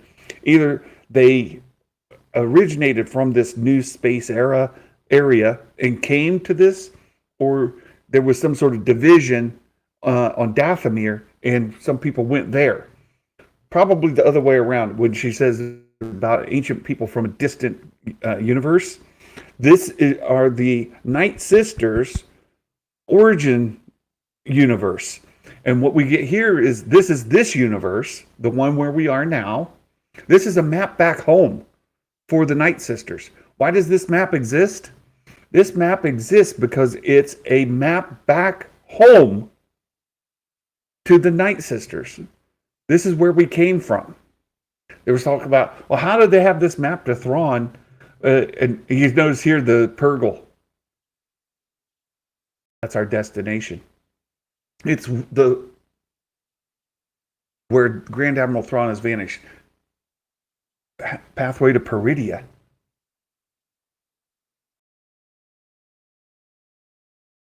Old stories, the children of the Jedi Temple called this place Peridia. Why Peridia? I've never heard of Peridia before. But how does Morgan know? How does Morgan know that Thrawn is in the? Here you go. Across Thrawn calls to me. Across time. Across space. How does Morgan know that Thrawn is in the Night Sisters' home universe? The place they came from. How does she know that going there is the answer? How does she know going back to the Night Sisters' home world the answer? And she says, Thrawn calls out to me through time and space. I think this is the other big clue. And it comes directly from what Jason Ward told us over a year ago, that these ancient Night Sisters, we'll call them that, the ancient Night Sisters are working with Thrawn using their dark magic to help him in this new space. So if the ancient Night Sisters are helping Thrawn reach out to the surviving Night Sister, it makes sense why she can hear them, right? The connection. Why can she hear? Why can she hear Thrawn? Thrawn's not force sensitive. We have lots of stories of Thrawn. We know he's not force sensitive. How's he reaching out to her through time and space? He's doing it through her sisters, the ancient Night Sisters, who are in their home world place, right? They're in her home place. This map is ancient Night Sister magic, technology, pointing them back to their home when they left there and came here. This is where we are. This is where we came from. How about that? Ha ha! The unfunny Mike Porter dad joke of the day. Why did Mike Porter cross the street? This is common with the Mike Porter dad jokes. Why did Mike Porter cross the street? to climb an orange trash can and act like Chopper. Oh, that's a good one. This is funky. This, like, okay, I caught that part right there. Did you guys see that when she's coming into orbit? There's like this place looks like it's in orbit. It's like not attached to the planet. I think it's some funky CG there. Like you got the planet and you got this overlaying kind of.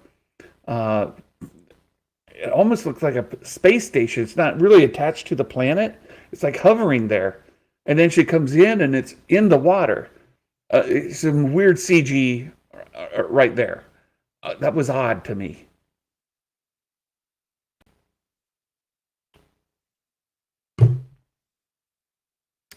Some cool stuff here.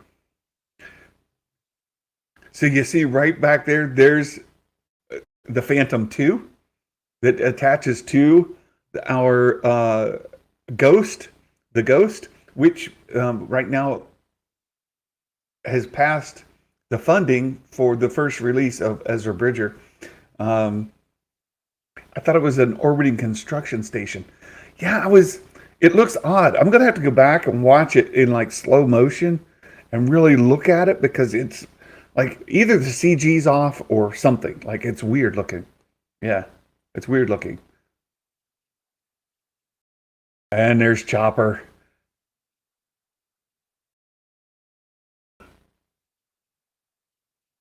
They're deconstructing her facility. Yeah, they're taking it apart and use it for other stuff. Except are they?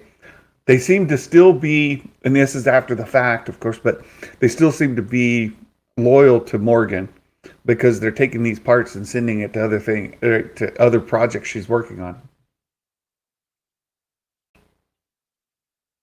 The good thing about this episode, it ties in. There's all this talk about Andor being so much superior in its look and feel. I disagree to some degree. Yeah, they did more on-set stuff. Their budget was different. But some of the complaints about Andor, of course, was no force, no lightsabers, no, it didn't feel like Star Wars. This feels like Star Wars. And we have some consistency here. In Andor, remember, one of the sub storylines in there is that people who were loyal to the Empire before have now come over to the Republic, but they're still secretly supporting the Empire.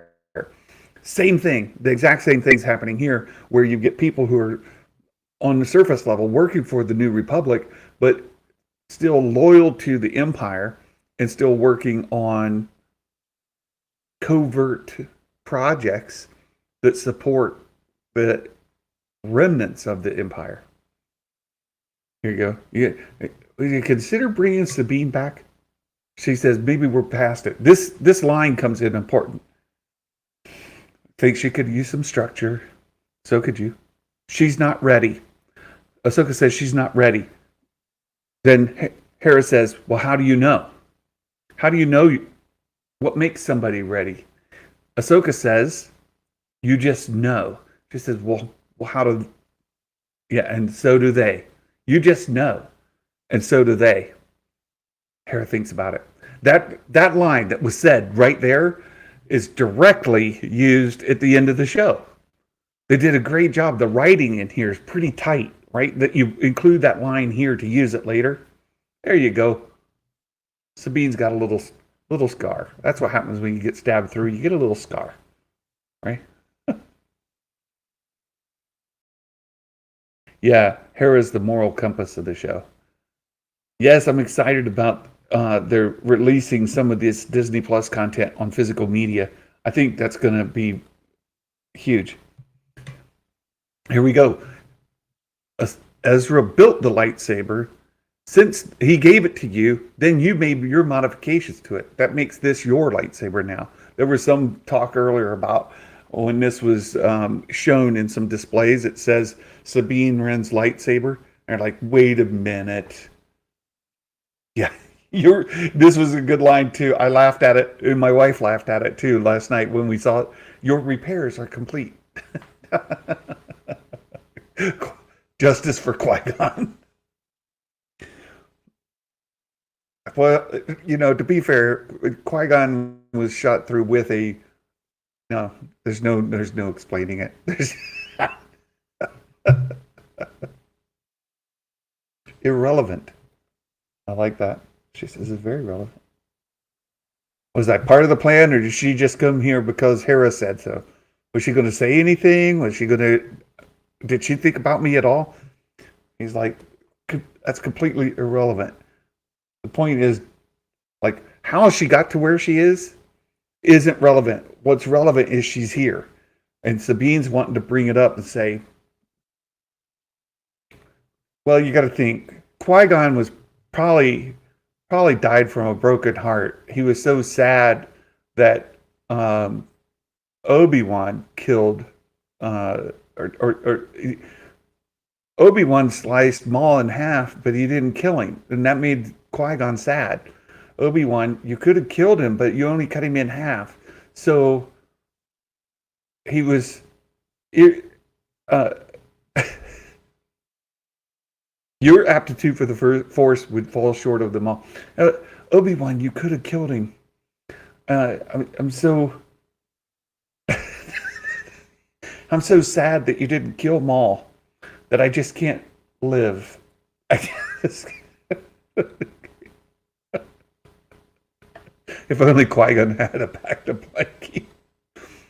Yes, Yang telling her she's the worst Padawan ever. Your ability to use the Force is less than any Padawan or any young Jedi that I've ever met in my life. He's been around for hundreds of years, doing all kinds of things. Astromech Jeremy, hello, good to see you. So there we've kind of filled a little bit of the controversy amongst the fandom. How can Sabine be a Padawan or a Jedi? She's never had any Force aptitude. Here, Hu Yang saying, of all the Force users I've ever seen, ever, it's a long time. I've been around for a very long time. He's proud of it. Before he says, I've still got 75% of my original parts, and I've been here for like 400 years, something like that. You're the worst Force user I've ever seen, ever. Like, you're bad. So it's good. It was smart of Dave to put that line in there, right?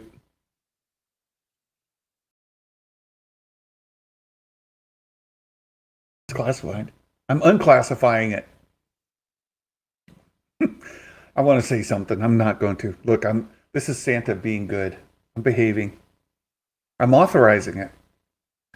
I unclassified it because I thought about it should be unclassified, so now it's unclassified. Look, I just made that unclassified, just like that. See how that works? I imagined that it's unclassified, so it's unclassified. You should unclassify it now. Show it to me.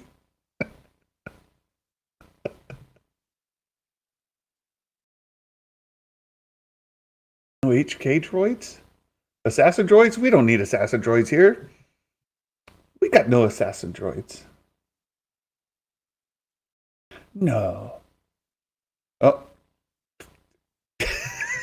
The protocol droid says, well, I've seen an HK droid. What are you talking about?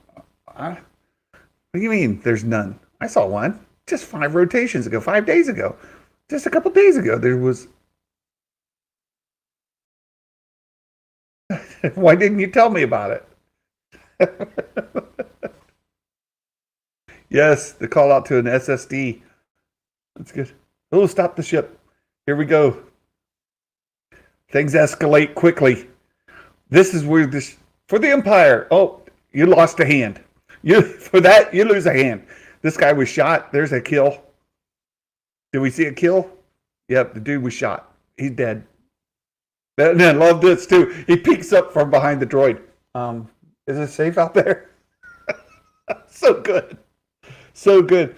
The action, this fight, all of this is great. The music is heavy, bump, bump. Like, fire up the engines, chopper. So off she goes. Sabine's off to chase after the hyperdrive. Yeah. Does half the galaxy lose a hand in Star Wars? Yes. Choreography. This is so good. This whole fight scene is just tight.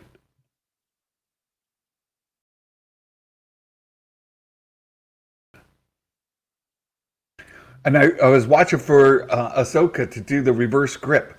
Here she's still got forward grip on her lightsabers. One of the distinctive fighting styles of Ahsoka is using that reverse grip. Here she's still forward grip, not really in her distinctive Ahsoka fighting form. I was like, are they going to do it? Is she going to? I mean, they've got to do that, right? This this bit here with Hera and Chopper, brilliant. It's on point. It's just some of the best. The Phantom, yes, yes. They avoided all the shots. She's a great pilot. What? What? Bang, bang, bang. Keep your lid on, Chop. So we've got the droid being called by name. Not only that, but Huyang, they've already done that. Still forward grip, Ahsoka. Still forward grip. Right? Stab this guy through. I was really watching for Ahsoka to go into the reverse grip, and here it comes. Here it comes. We're gonna get Ahsoka in true form. Yes, best scene in the show so far. I completely agree, Ducky. This interaction between Hera and Chopper is is perfect. It's by far the best in the whole show. Shoot it down. I can't just shoot it down. Get the trick. Chopper's sassiness. Yeah, he's going to steal the show. There she goes. She's reverse grip. See, right there, reverse grip. There you've got true classic Ahsoka. She's got the reverse grip. I was like, there you go. Good job. They got it in it. Nope. Nope. Not it. Nope. Nope. Nope. Not mine. Did you get into my stuff? I didn't get into stuff. Yes, you did. He says, what? Oh, let me look. Oh, there, found it.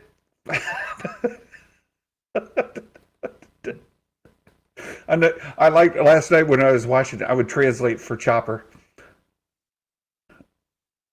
There's Ahsoka using the Force. This guy's like, oh, I gotta go.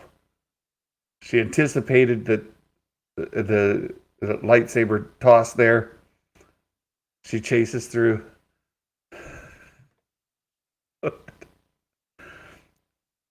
It got away. This is great too. So he recalls, and she just, yeah, she doesn't even look. She can sense it's coming. She just swerves out of the way. This is that whole sequence there, and this is we go with Chopper. The best part of the show. This whole sequence here. Here we go. Classic Chopper. Yeah. Woo! Toss, bink. Nailed it. I love it. It's so good. Chopper, the best. Yeah. Well, got mixed news. Not the best news, but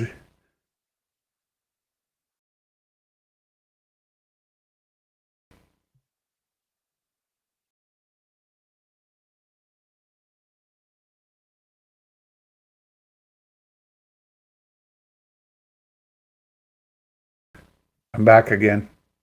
Daggone. There we go. Chopper flies. YouTube. Is it? Yeah. Is this another ad? Everybody getting another ad? Okay, now we got to go get our stuff. This is good. So you see,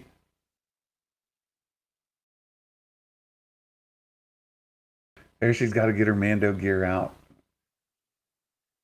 How do you know? You just know, right? But how do you know when somebody's ready? Oh, they're just ready. No ad. Okay, no ad. Just Just needed YouTube. Lost my connection for a second.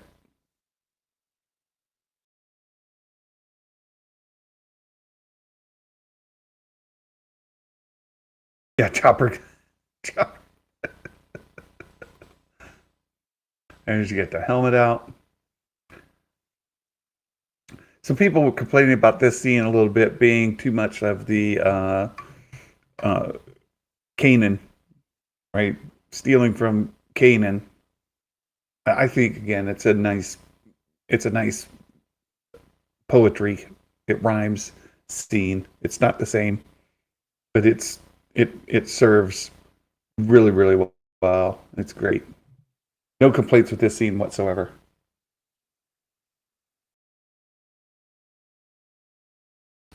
And then we've got another scene coming in here we got to talk about in just a moment. For Rebels fans and Ahsoka fans alike. So in the there we go. We're all gathered together. This is still in Corellia. Trying to get a signal. Are they still loyal to the Empire? This is it ties right into the story arc in not loyalty, it's greed. It ties right into the story arc in Andor. Still looking. Haven't found it yet. I gotta go back and talk to Sabine. So at the end of Rebels, there's a scene that we've all talked about. The return of Ahsoka the White. She comes back wearing not this gray poncho kind of thing. She has a white one on, and she's got this long staff with a circle on the top. And she goes and she meets, I'm ready. There it is. There's the line. I'm ready. How do you know? Well, you just know. And she says, I'm ready. That's how she just knows. So off Ahsoka goes to go get her. So Ahsoka shows up. She's got this long staff with a circle on the top, very much like Gandalf the White. You see Ahsoka the White, and there's been a lot of discussion about Ahsoka the White, Gandalf the White, the parallels between these. And this scene, exactly shot by shot, is in that role, right? So when you see this in the end of Rebels, you see Sabine walk up to this panel. She touches it the same way. She turns around. Ahsoka gets there and says, "Let's go get Ezra." Right? So this happens. This same thing happens. But it comes back wearing the gray, no staff. She doesn't have that long white staff with the circle at the top. It's the exact same scene though, because you see this happen, and what Ahsoka says to her here when she walks up. This is the scene from the end of Rebels. The haircut thing isn't there. They added that. And here comes Yang. We have the location. Dinab. The planet Cetos. That's important. We'll come back to that. Planet Cetos Dinab system. But here she takes... Yeah. This is the scene from the end of Rebels, but there's differences. And we've talked a lot about how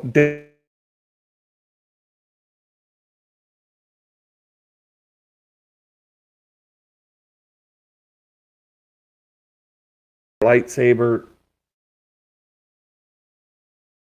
Here we have the same thing with that staff and the white cloak. She's wearing a gray cloak and she doesn't have the staff. Is kind of changing his own story, his own art, his own, like, he's done a lot of that, right? Oh, I froze for a second again. Here we go. The Dinab system. Well, I don't know exactly where this is.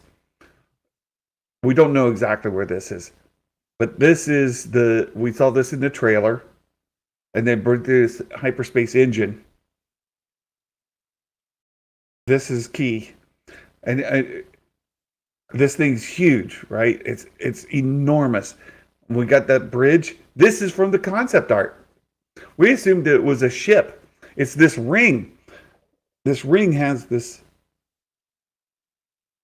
installation of the final hyperdrive. This is the same planet where the Stonehenge was. Okay, so it is. This is above Stonehenge. Okay, good. I wasn't sure.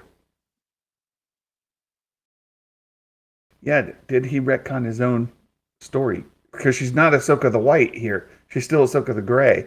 And Rosario says that she and Dave talked about Ahsoka the White, and that's part of the story for her to come into. She's not there yet. Timmy! Hello, Timmy! Oh, good to see you. Here. She is coming, Ahsoka. And to kill her would be a shame. He's not anti-Jedi. There's so few Jedi that he doesn't have any beef with the Jedi, but he's a mercenary for hire. Right? A ring for a super star destroyer. That would be interesting, Fitz. This could be a ring for a super. It's huge. It's huge. And they're putting together the last of it, right? So, absolutely, the Eye of Sion, right? This is the Eye of Sion, and it has this hyperdrive that the last hyperdrive is being installed. So that's the thing. So did he retcon it, or did we misunderstand the epilogue? I don't think we misunderstood the epilogue. I think he specifically retconned it because you can see the white and in that long staff. Here she's got gray and no staff. So there's clearly differences, right? Clearly differences. Ahsoka the White's going to be the Mando movie. Perhaps. I think that it will happen. It's just going to be some other time. This is something that Will Morgan and I talk about a lot. The parallels or the story elements that they steal from Tolkien all the time, right? I think they're going to put that around the Chimera to bring it back. Oh, that's a good point. They could take the hyperdrive ring there, get the Chimera and bring it back. It could do that. Maybe Ezra disappears again later in the show, and Ahsoka the White happens. They redo the same scene, right? I don't know. Does it mean this coming episode is going to do a potential little time jump? Potentially just watch part of the epilogue. Good question. I don't know about that. I know that the structure of the series or season is 2 parts. The first 4 episodes and the last 4 episodes. So could be a time jump between episode 4 and 5. I don't think we'll see one between 2 and 3. We've still got them chasing Morgan here. And in the trailers, we can already see Ahsoka fighting Balin at the Stonehenge. Right? We could see them fight there. So that's going to happen probably next episode. If I were to, predict it, that's what I would go with. Okay, we can shut this down now. That's what I was thinking. So we'll see. Let's get into our predictions here. Let's score the predictions for episode 2. I'm moving over here where we can see and share the screen again. Get here, screen, window. Pick this one. Share. Okay. Maybe Ahsoka the White Tano is never going to happen till later. Yeah, I think Dave now has kind of just redone it in his head. He's not done telling her story, and he'll include it later.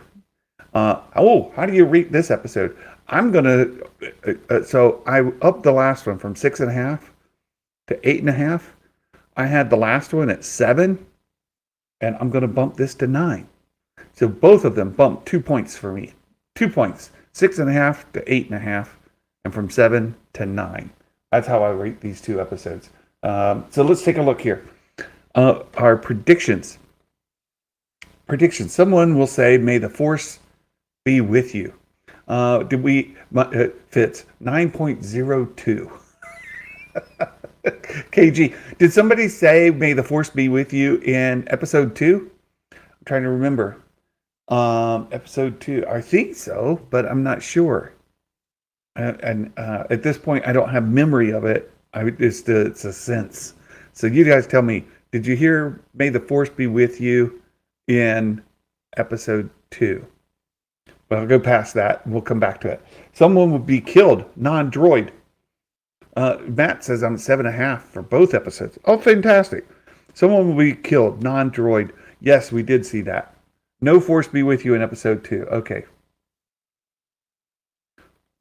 We saw somebody killed. We saw somebody lose a hand, too. So no's get the point here.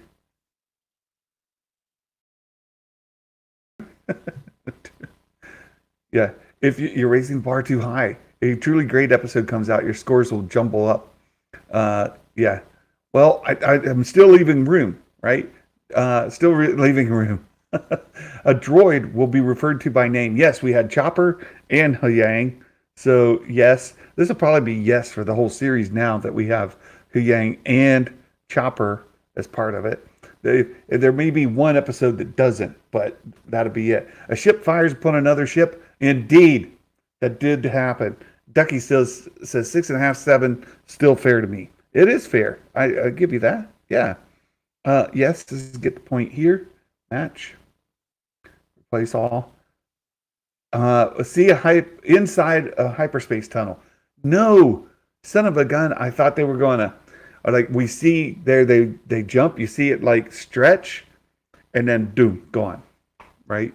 What happened in column D? Did Santa get column? Oh, did I skip? Did I skip one? Uh-oh. Oh, hold on. Okay, here, let me just go here. So someone says, "May the Force be with you." No. 1. I didn't put the 1 in there. Replace all. And then here, someone be killed. Yes. And there we go. Do that. Thank you for pointing that out before we got too much further. A droid referred to by name. Yes. Does get a point. Or a ship fires upon another ship. Yes. That was from the trailer and we saw it. Yes. Get the point. Match.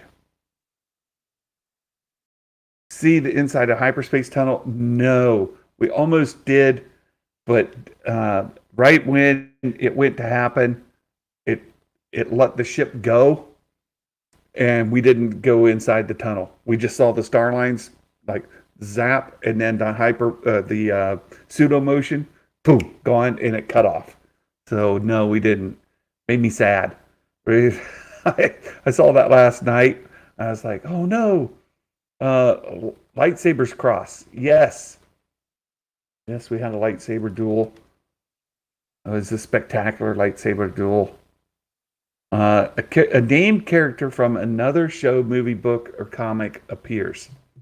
I want to say yes. But I'm not sure because I excluded Morgan Elsbeth from the ones that you can accept. Oh, let me do this. That's better. I excluded Morgan Elsbeth from one we could, but the question I have is the guy that was there on Corellia, managing the shipyard. Was he a named character from something else? I saw somebody say they were so excited to see him, and I'm like, wait, was he in something else? Otherwise, I don't recognize a named character from another show being in here. Right? I don't remember that. So I'm going to say no, unless somebody comes back and I have to correct myself. I'm going to say no. If the shipyard manager, he's a new character. Okay, very good. Then I don't think we had any. Someone will use the Force observable. Yes. Oh, definitely. Ahsoka did it was a great scene there. Flashback scene. Still no flashback scenes. What's up with that? I'm certain we will get a flashback scene, but not yet. So no point. No's get the point there. And then question 10, a species or droid speaks in another language. No, still none of that. So that one may be no all season. I don't know. Some point I would hope so. Here we go. We go into our bonus questions. Bonus questions. We'll see the ghost in action. No, we didn't get that. We only got the Phantom 2. Sabine will cut her hair. Yes. AP10 will make a cameo. And then AP5. So this one here, he skipped. AP5. AP5. Is that the medical droid? Is that AP5? Or AP5? Who's AP5? You guys, I don't know about that one. I just seen it's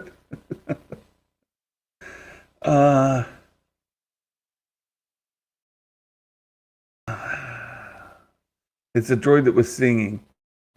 Remember? It's a droid that was singing. Oh! I know who. Yeah, AP5. He's the one that went out into space and he was singing out in space. He was a bit of a nemesis a lot of times to Chopper, and they kept having these interactions. We did see a droid that looked exactly like AP5 holding a clipboard, and Chopper said a little thing to him. I'm going to give the point for that, right? I'm going to give the point for AP5. Yes. Zeb will be mentioned. No, still not. Lothwolf appears. Oh, I don't have a thing here, but we'll get there. A Lothwolf. No Lothwolf. We see Sabine on the speeder. Yes. Ahsoka and the villains look for a hyperdrive that has a device that can bring back from. Ahsoka and the villains look for a hyperdrive. Jedi Master Fox, you're kind of in a little thing. You're iffy on your wording here.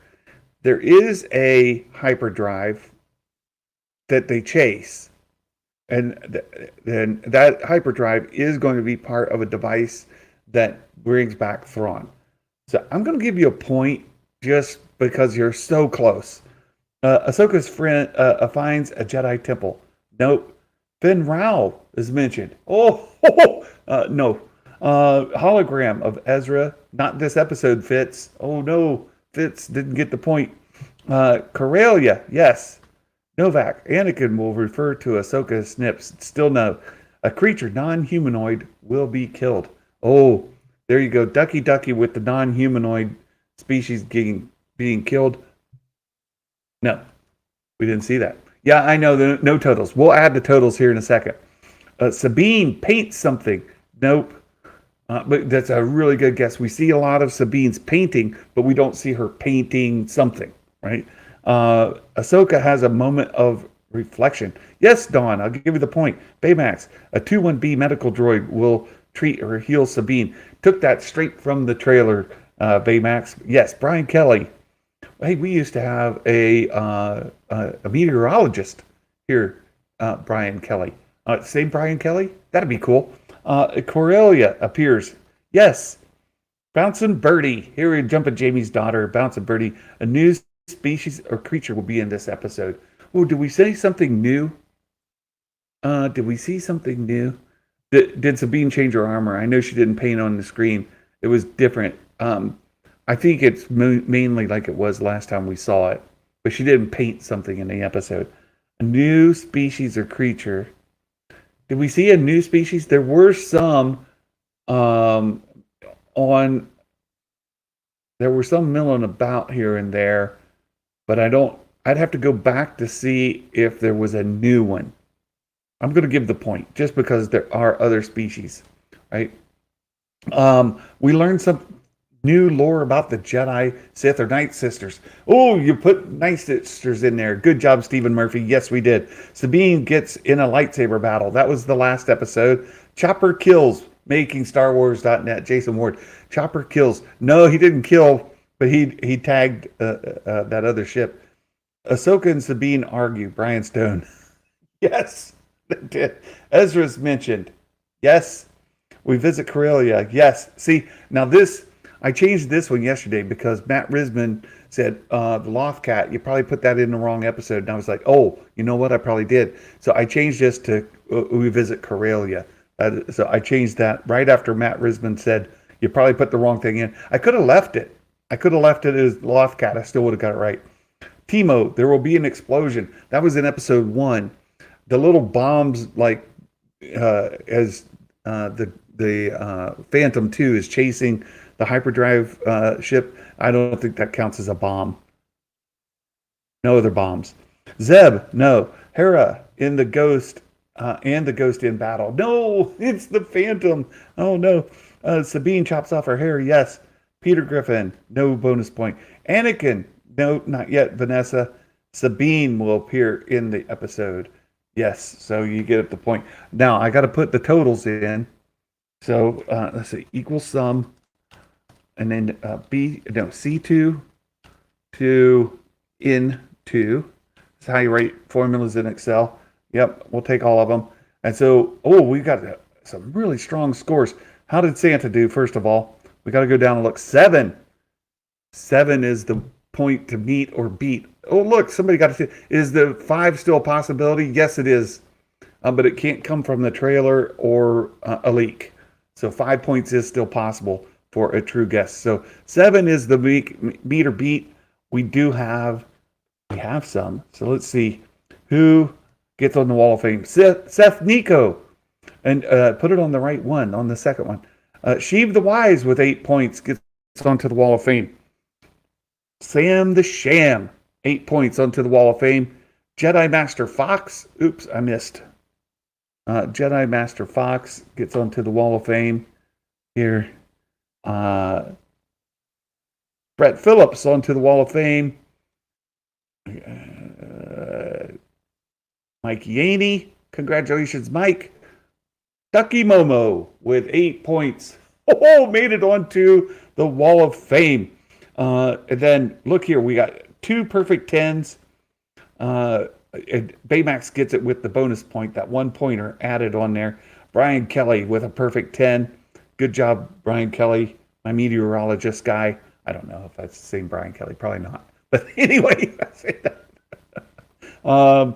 Bouncing Birdie with 8 points made it on. He should have made it without the bonus point. So good job, Bouncing Birdie. Stephen Murphy with 7 makes it onto the Wall of Fame. Look, even Jason Ward made it on there with 7. Look there. Brian Stone with an 11.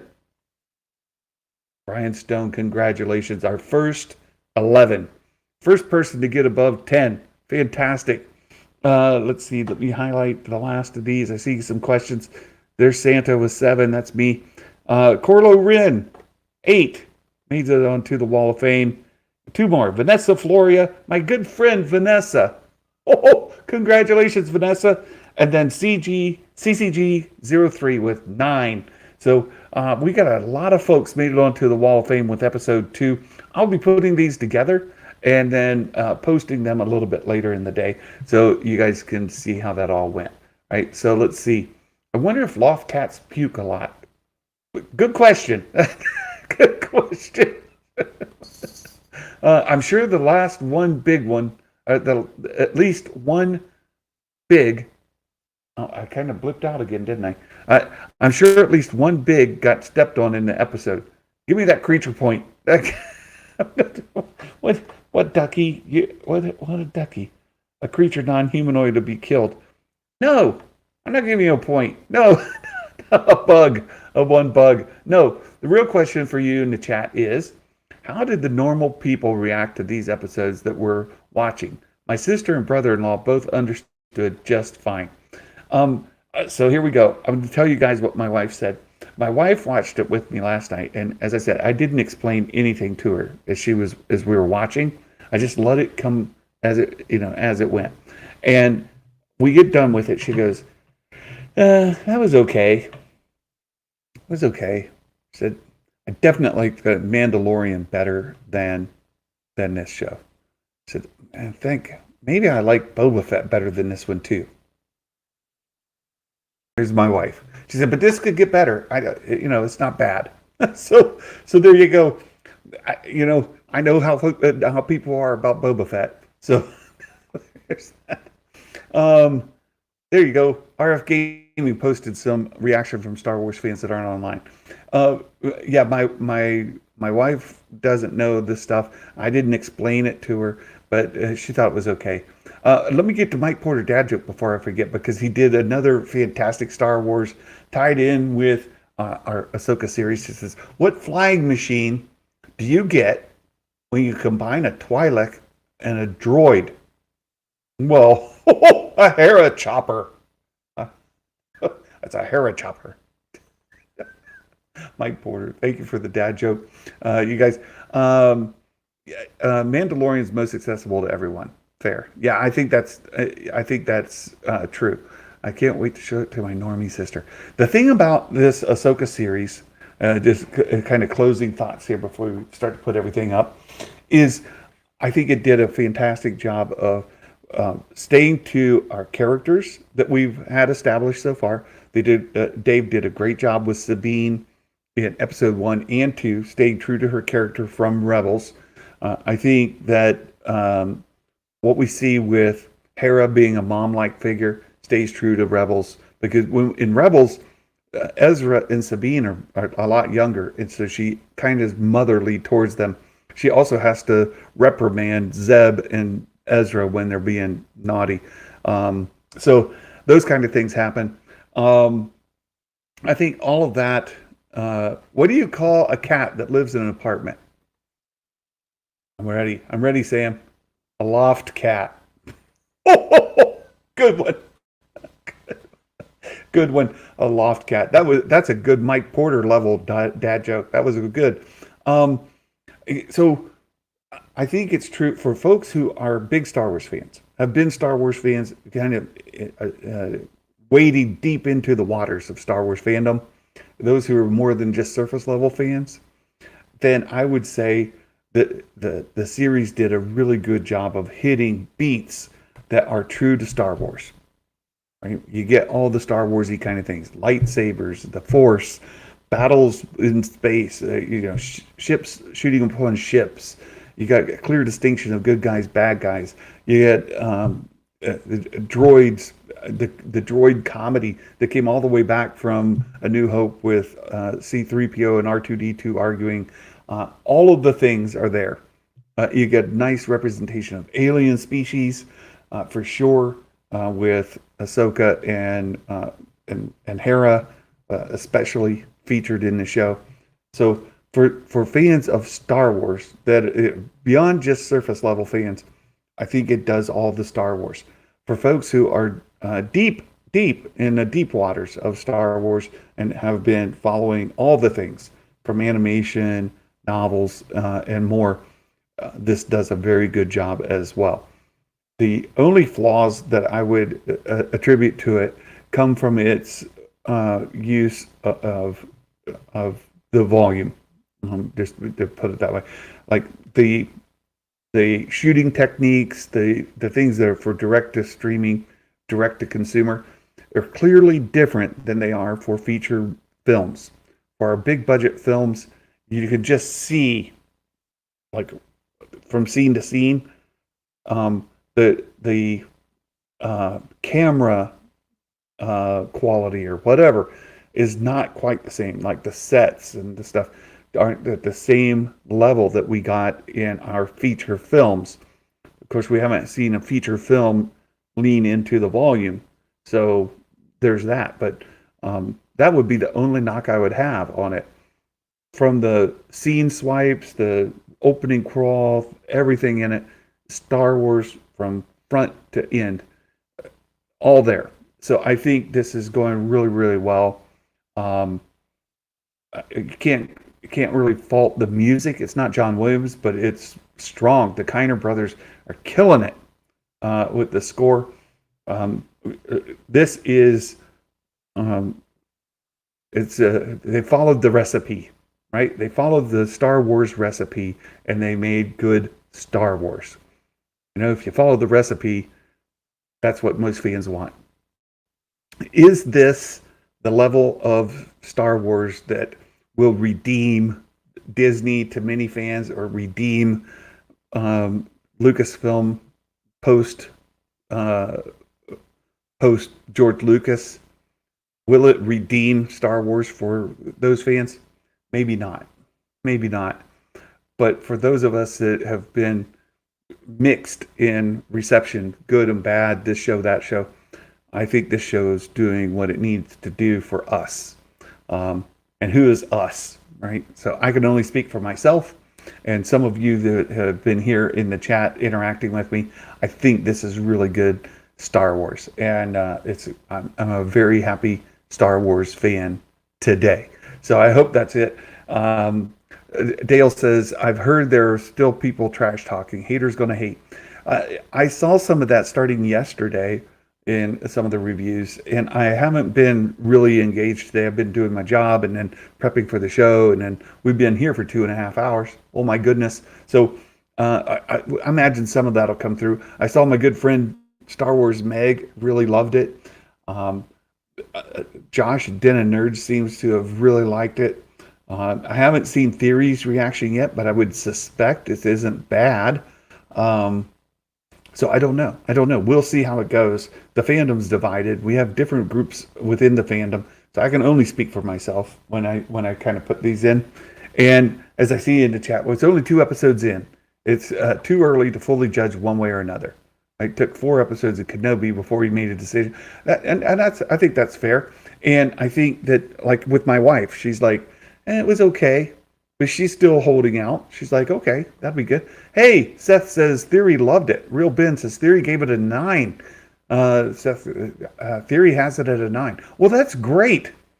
That's great news. That's Star Wars Theory has, everybody knows biggest voice in the community, and it's good to see that he enjoyed it this far in. And my friends, there's so much coming. We already know about, and some of it we've seen in the trailers and in the leaks and rumors. There's a lot to get excited about. So you guys, let's. I think Theory just came off as grouchy on his stream because he was streaming for almost 9 hours, but his review is good. Theory's opinion I take very lightly. And the thing, Quentin, is we should all do that, right? We should all do that. My opinion is my opinion. If you hate my opinion, fine. That's fine. Meg's opinions, Meg's theories is hers, is his, and same with Josh Lucas. As long as it is an honest opinion that somebody has, that's sincere opinion, and they're not just kind of posting what they think people want to hear, or they're not posting things to be purposely provocative, then there's no harm. And we can all have different opinions, and you should take everybody's opinion with a grain of salt. Yes.